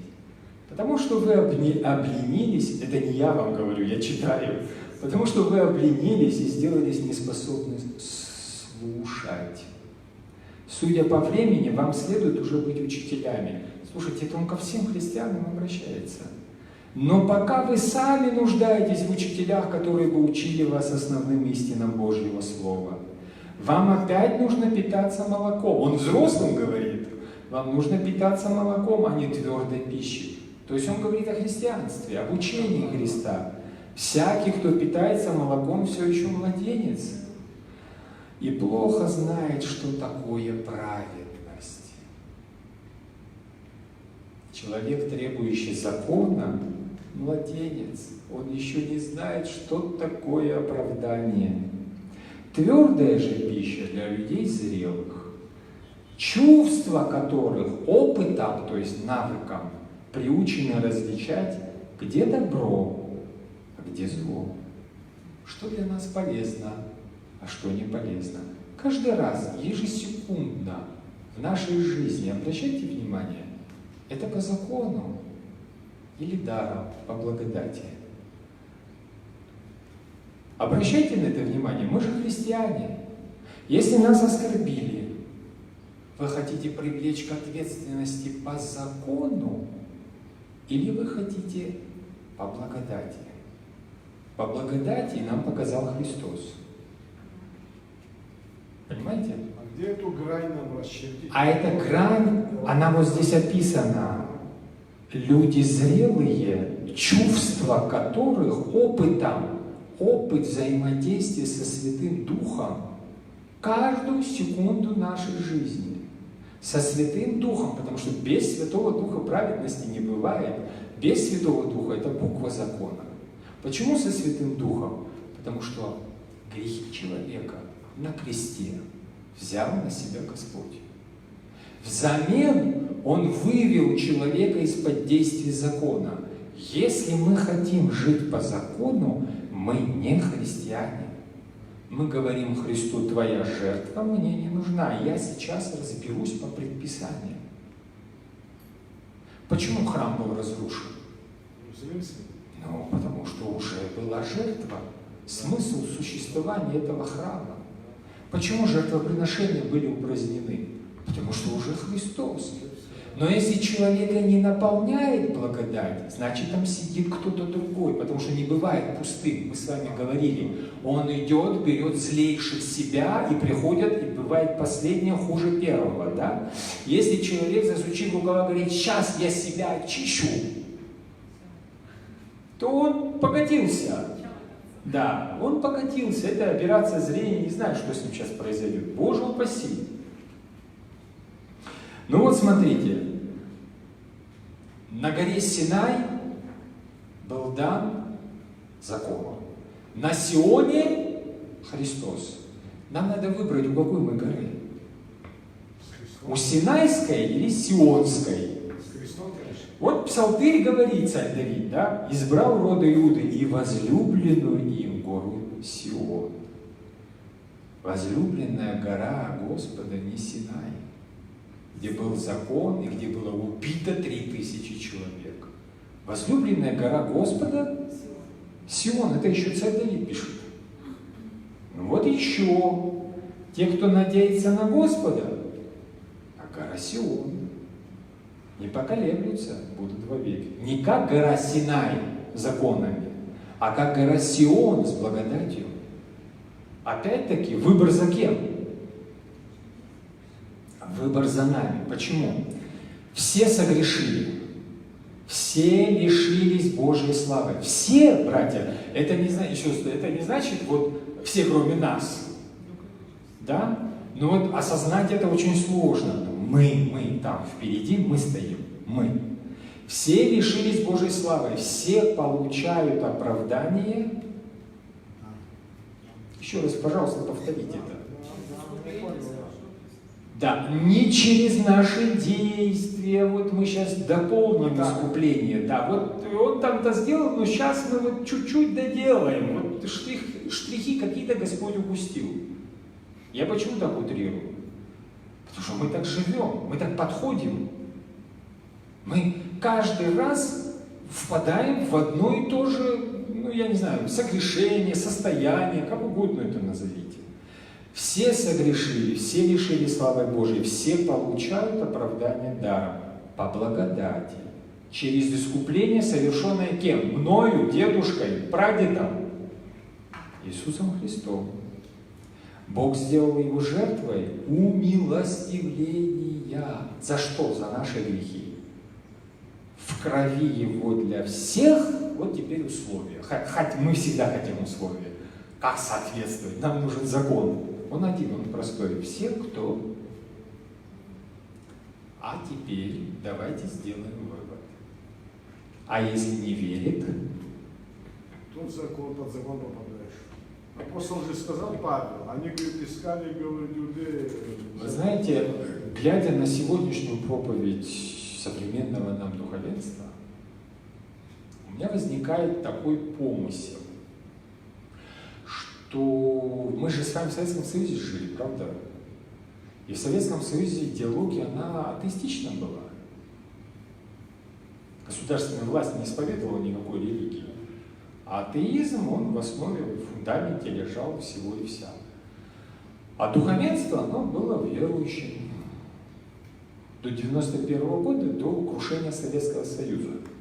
Ну, пока не было свободы там, нового закона религии, прекращения гонений на церковь и так далее, и так далее. То есть мистически настроенным было духовенство, а атеистическим, а неверующим была власть. Сейчас, глядя на то, как строятся храмы, восстанавливаются монастыри, вы помните, вот власть имущие за благодатным огнем ездят, власть имущие на Святую Гору Афон ездят. Мне кажется, что власть стала мистически настроенной, а духовенство атеистами. Неверующие, да. Потому что я не слышу этой евангельской проповеди. Я слышу о соответствии нравственным принципам, цивилизационным кодам, чему угодно, патриотизму, государственным интересам, общечеловеческим, гуманистическим ценностям. Какую угодно проповедь сегодня можно, даже экономическую можно услышать с амвона. Но я не слышу Евангелия. Мне все время говорят о законе, предписаниях, уставах, канонах и так далее, и так далее, и так далее. Вообще-то забывая, что, скажем, в эпоху первого тысячелетия, когда православная церковь боролась с ересями, были 7 Вселенских соборов, да? Догматы Вселенских соборов ничего не предписывают. В отличие от наших западных братьев, я не знаю, это откровение или нет, догматы православной церкви не предписывают, как верить. Они говорят, как нельзя верить. Но как верить, нет такого предписания в догматах. Ни в догматах о Пресвятой Троице, ни в догматах об искуплении, ни о двух природах во Христе. Как соединены эти природы? Вселенский собор постановляет: ни слитно, ни разлучно, ни раздельно. Но как, так и не говорит. Говорит, как не. То есть отрицание внесено. Почему? Потому что область веры, об этом знали святые отцы, область веры на предписаниях не держится. Область веры – это область свободы. Поэтому наши систематизаторы сегодняшние, они говорят о том, что догмат – это перила на мосту. Перила, которые не дают упасть. Но это не, простите, не узкая, расчерченная стрелочками, чего мы все желаем. А мы хотим предписание, как правильно сделать, требует наша душа. Приходим к батюшкам, как правильно сделать. Сделать и правильно — это вообще-то уже давно разные вещи. Ты должен правильно верить. А как сделать, подскажет твоя вера. Да, ты можешь попросить у того же отца совета. Если он по духу также тебе скажет, имея откровение от Бога, да, вот тогда ты будешь действовать. Но нет расчерченных стрелок. Их не существует в природе. Ко Христу не приходят с вопросом, какой марки покупать холодильник. Это нужно понять раз и навсегда. Какого рода джип тебе необходим, сколькиэтажный дом, это не решается в области твоего спасения. Ну, может быть, это нора, кто его знает. Да? Вот как у хоббитов. Может быть, это дворец. Ну, мало ли. Но это область свободы. Это не область предписания. Поэтому самое главное то, что здесь подчеркнуто. Кто верит? А кто верит в это?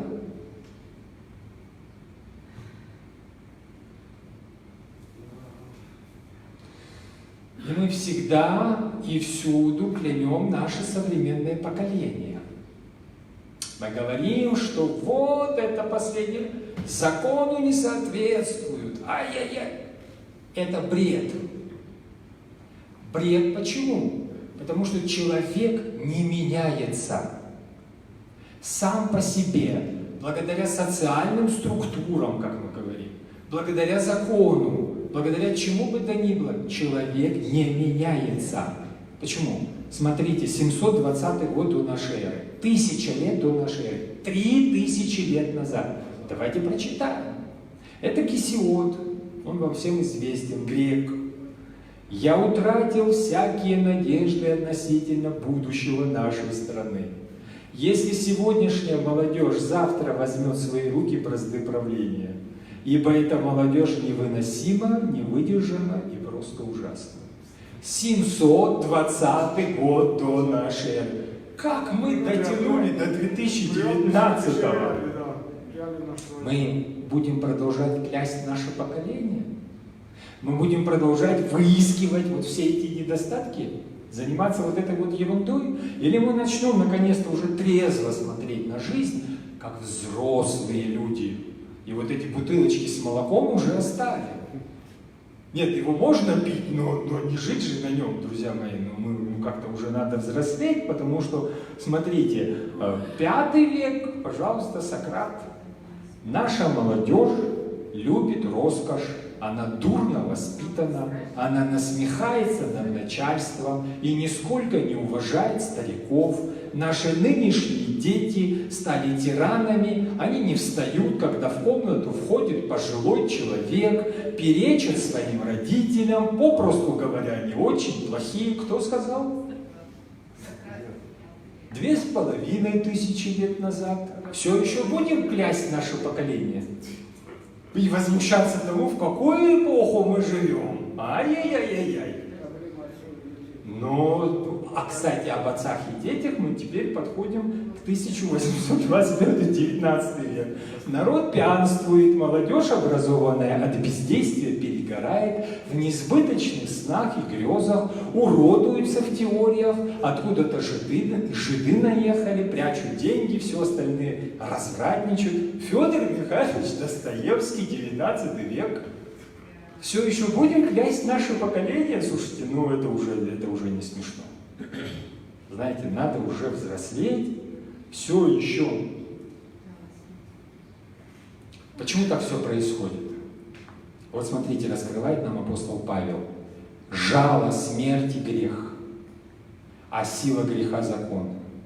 Но благодарение Богу Он дает нам победу через нашего Господа Иисуса Христа. Вдумаемся в эти слова. Жало, которое нас жалит смерти, это грех. А сила греха Все еще будем требовать закона? Неужели это то откровение, которое мы никогда в нашей церкви не слышали? Неужели это что-то новое, что сказано сегодня, в 2019 году? Какой сегодня день? 09.06. Это написано 2000 лет назад. Почему это для нас откровение? Потому что мы живем параллельно. Параллельно, не пересекаясь с божественным откровением. Итак, жало смерти – грех. Сила греха – закон. Как это все обходится? Как можно это обойти? Благодаря Богу. Потому что победа нам дается Господом Иисусом Христом. О каком жале здесь говорится? Давайте посмотрим. Кентрон жал – это сила греха.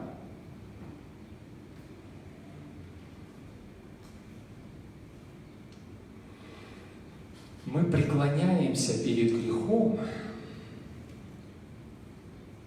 когда исповедуем каноны и правила.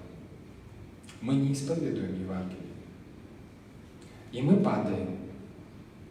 Потому что вот только что исповедовавшись, вот только что причастившись, выходим, и что происходит? Да. Возникает вопрос, а кто нам говорит, что это произошло? Совесть наша, сердце, которое нас отвечает. Да.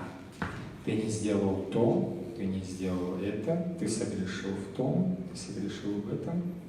Как это сказать, функции прокурора, обвинителя. Обвинителя. Вот мы открываем откровение Иоанна Богослова, Апокалипсис. И он в 12 главе пишет, он же откровение получил. Наступило спасение, могущество и царство нашего Бога. Власть теперь у Его Христа. Обвинитель наших братьев, обвинявший их день и ночь перед Богом, низвержен. Кто сидит и обвиняет? Наш товарищ. Назовите его. Ну, черт. Имя его в Евангелии – Сатана. Отец встает. Вы знаете, тут вопрос как раз таки не в этом заключается. Вопрос заключается не в этом. Почему? Потому что вот то, что мы сейчас на что мы сейчас выезжаем, это опять закон. Господь говорит, вы дети. Он же никому никогда не говорит о том, что ты являешься виновником. Понимаете, почему? Потому что между людьми всегда происходят средостей, конфликты. Это обычное состояние человеческой жизни. Мы только что Гесиода читали о молодежи, да? Только что Сократа читали. А через что они проходили? Сократа вообще привели к самоубийству. За что? Ни за что. То есть поймите, обвинитель – это не человек, хороший или плохой. Обвинитель – это дьявол. Сатана в переводе означает клеветник, обвинитель. Слово «сатана» в переводе так и шатан, он и есть обвинитель. Он обвиняет, он постоянно говорит. А кого он обвиняет? Нас. Потому что Иоанн Богослов пишет «братьев перед Богом». А что это для нас откровение? Мы с вами Иова не проходили. Кто приходил перед Богом и обвинял Иова? Конечно, он тебе верит. Посмотри, сколько у него верблюдов, сколько у него детей, какое у него имущество. Забери, тогда посмотрим, кто обвинял. Товарищ. Конечно, и это продолжается по сей день. Обвинение – это область его. А он пользуется чем? Сатана же ничего создать не может. Его же пародией Бога называют. Он пользуется законом. Потому что закон неплохой, сам закон. Он показывает, какими мы должны быть, поэтому он святой. Но использует этот закон против нашей души обвинитель. И вот он что нам говорит? Тут неправильно, и здесь неправильно, может быть и здесь неправильно, может быть и тут неверно, может быть и там неверно. И все, человек гибнет. Слушайте, ну шаг не сделаешь, везде грех. Налево, направо, вверх, вниз, подпрыгнешь, встанешь, замрешь. Грех, грех, грех, неправильно, неправильно, неправильно. То есть оправдания от Бога от дьявола не ждите. А оправдание от Бога мы не можем получить, когда по закону начинаем жить. То есть мы попадаем во что? Круговорот. Конечно, дело дьявола затянуть нас в этот круговорот. Не так, не это, не соответствует. Дело Бога – это оправдание.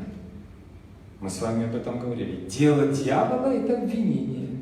Вот об этом в нашей душе речь идет. Во что мы верим? А мы верим в обвинение. Значит, в кого мы верим? А почему я так говорю? Ну вот смотрите, что он говорит. Вас, некогда мертвых, из ваших грехов, с необрезанной плотью, язычникам говорит, вас Бог оживил вместе со Христом. Он простил все наши грехи. Прочтите это. Ну, прочтите эти слова. Мы в это верим или мы верим в обвинителя, который нас стравливает? Он простил наши грехи, зачеркнув рукопись с направленными против нас предписаниями закона. То есть по закону мы должны умереть. А он что сделал? Мы на Пасху это пели. Разорвал грехов наших рукописаний. А зачем пели-то? Устами поем, а верим ли? Выбор опять он. Он устранил эту рукопись, пригвоздив ее ко кресту. То есть на кресте мы что с вами видим? На табличка, написано, вот на табличку у нас есть, внимание обратите. А что такое крест? Да, ходить с крестом у нас силы есть. А что такое крест в нашей жизни? Это упразднение, обвинение со стороны закона. Вы это где-нибудь слышите? Я тоже нет. Хотя это послание Колоссянам, апостола Павла, вроде бы книга, признаваемая всеми церквями. Бог обезоружил начальство власти. Кто такие начальства и власти? Это не начальство и власти, сидящих в кабинетах. Начальство и власти – это наименование сил духов злобы поднебесной, то есть бесов. И выставил их на позор. Слушайте, Христос выставил на позор бесов, а мы за ними гоняемся. Христос упразднил грехов наших рукописаний, а мы копаемся в мусорном баке, чтобы вытащить оттуда и склеить их. Вот чем мы занимаемся. Вот все, что я вижу сегодня, не у язычников, у нас, у христиан, это вот это. Мы роемся в мусорных баках, все, что еще не истлело, оттуда всю эту грязь достаем, и друг другу на спины, в лицо, канонами, законами и так далее.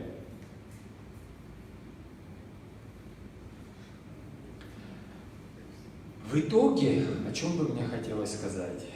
Вы знаете, очень часто мы говорим о последних временах. Вслед за апостолами. Они же тоже это все наблюдали. Они тоже видели, как их проповедь извращается. Каково апостолу, который насадил церковь, привел людей ко Христу, потом видеть, что они опять уходят в это состояние. По-моему, Клаудикийцам Павел писал: кто свел вас с ума, о несмысленный? Кто свел вас с ума? Я-то пришел с Евангелием, а вы опять. Как мне кажется, эпоха Антихриста – это постоянная угроза. Она с чем связана? Мы только время все. Вот, когда апокалипсис, когда мир взорвется, когда все исчезнет. Внимательнее надо быть. Внимательнее. Антихрист, антихристос происходит от греческого слова. Христос – это понятно. Кто? Это наш Спаситель, взявший наши грехи. А вот анти — это не против, это вместо. Поэтому антиминс, на котором служат, он означает вместо престола. Это плат, его можно поднять, куда угодно поехать, послужить и так далее. Анти — это не против, это вместо. А теперь давайте перенесем это на слово антихрист. Это означает, что антихрист — это не против Христа, это вместо Христа. Церковь никогда не будет уничтожена, но она и формально не будет упразднена. Вы что думаете, опять будут взрывать эти купола, кресты свергать? Зачем? Для чего? В Апокалипсисе не сказано, что будут храмы уничтожать. Иоанн Богослов говорит, он сядет, сын погибели, на святом месте, в храме. Он не сказал, что храм будет взорван. И это не просто, и начинается Иерусалимский этот храм, нет Нью-Йоркский, нет Пекинский. Друзья мои, это не место, не локация. Да в любом храме, совершенно любом. Что значит сядет на месте? В храме седалище центральное, оно символизирует место, где Христос сидит, как Иоанн Богослов видел перед престолом Христа сидящего. А что значит на этом месте сын погибели? Вместо. А что значит вместо? Приходите вы к нашим духовным, религиозным лидерам, кому угодно. Наша задача услышать о спасении. Что мы слышим? Моя жизнь, как я это сделал, как я, снова я. То есть на месте Бога-человека садится человека Божие. Это и есть антихрист. Бога-человек — это Иисус Христос. Он берет на себя, как взял на себя грехи мира, да, и дарует что? Благодать даром. Теперь мы попадаем куда? Кому? Да нет, к нашему духовенству. К нашему духовенству, которое говорит «Я». Вы слушайтесь. «Я» основал церковь, я построил, я привел людей, я создал, я то, я. Вы вслушайтесь в эти слова. Я. То есть на место Бога человека садится человек. Но человек спасти не может. Мы же видели весь Ветхий Завет, что человек не спасает. Пророк Моисей спасти не мог. Авраам спасти не мог. Господь послал Сына Своего Единородного. И вот теперь мы видим в тех служителях, которые должны,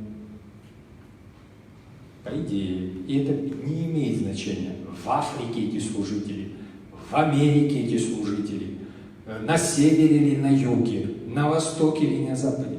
Эти служители, они должны что делать? Нести перед Вознесением, что Господь говорит? Идите и проповедуйте что? Евангелие, да, радостную новость. О чем?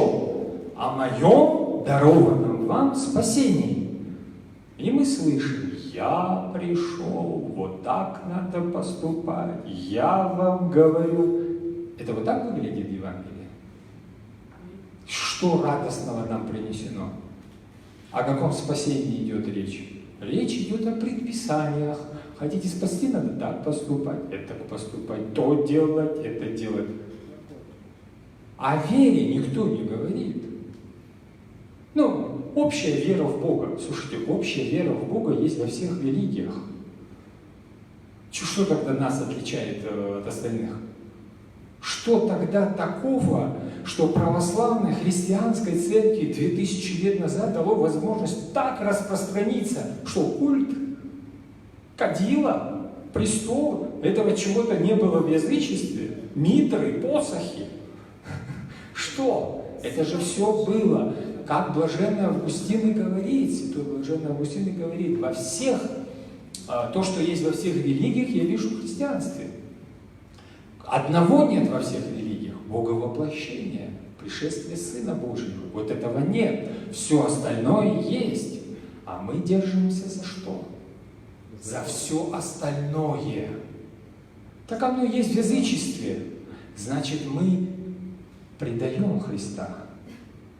Мы держимся за язычество, но находимся в храме. Это антихристианство. Это вместо Христа. Эта подмена, она очень тонкая. Ее так сразу не заметишь, потому что везде кресты, везде изображения святых людей, которые подвязались. Ну, как бы на этом, в принципе, мы можем сегодня остановиться.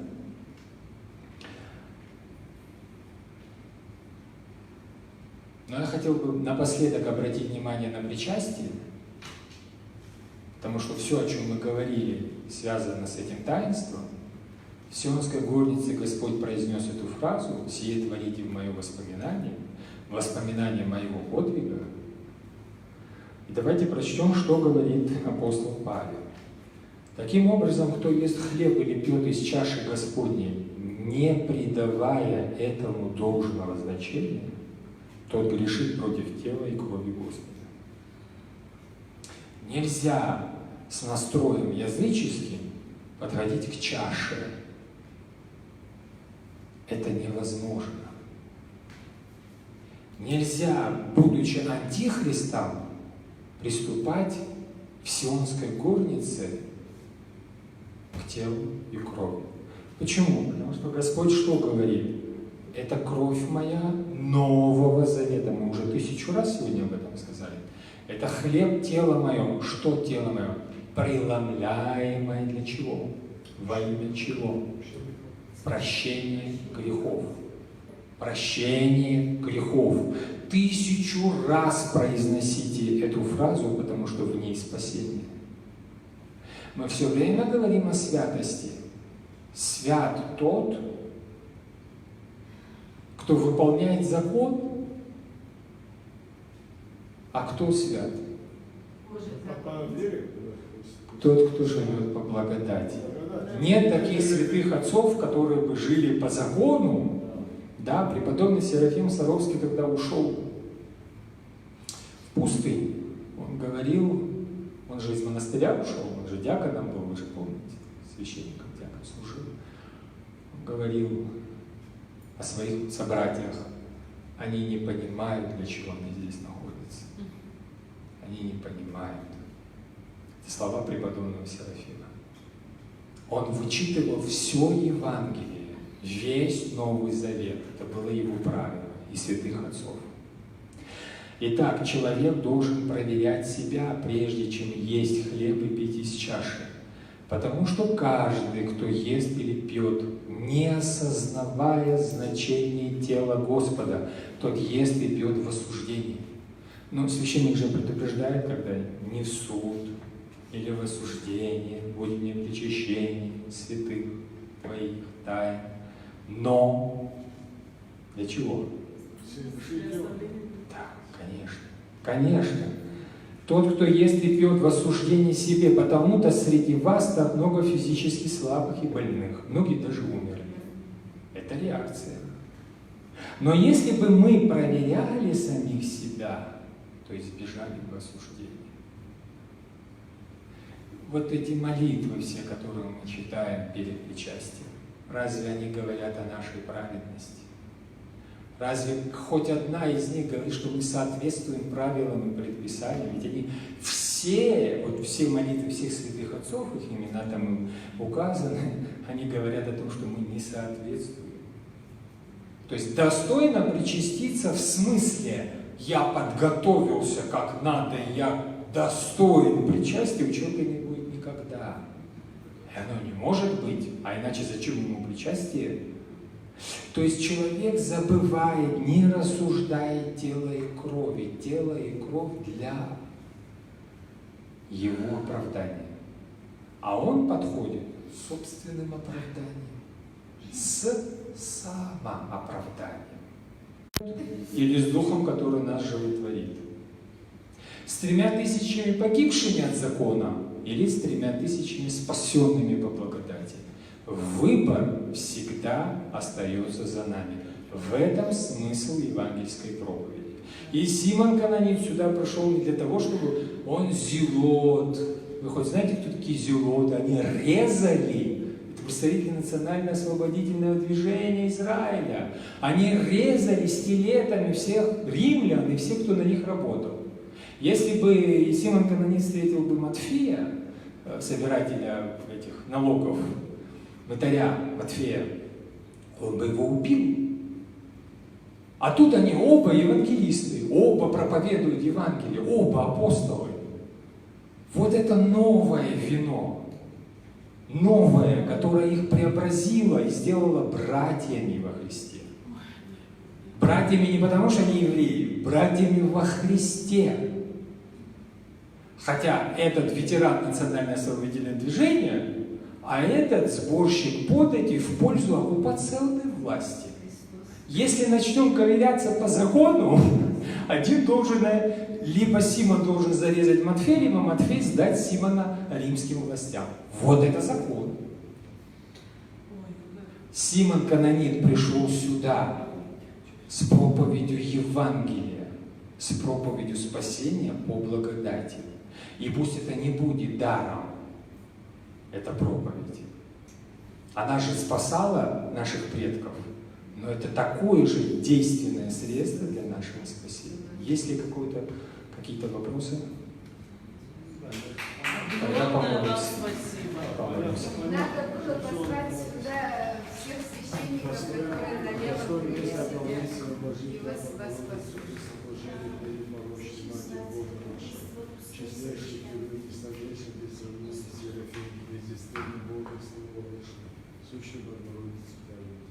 Благодарю. Спасибо.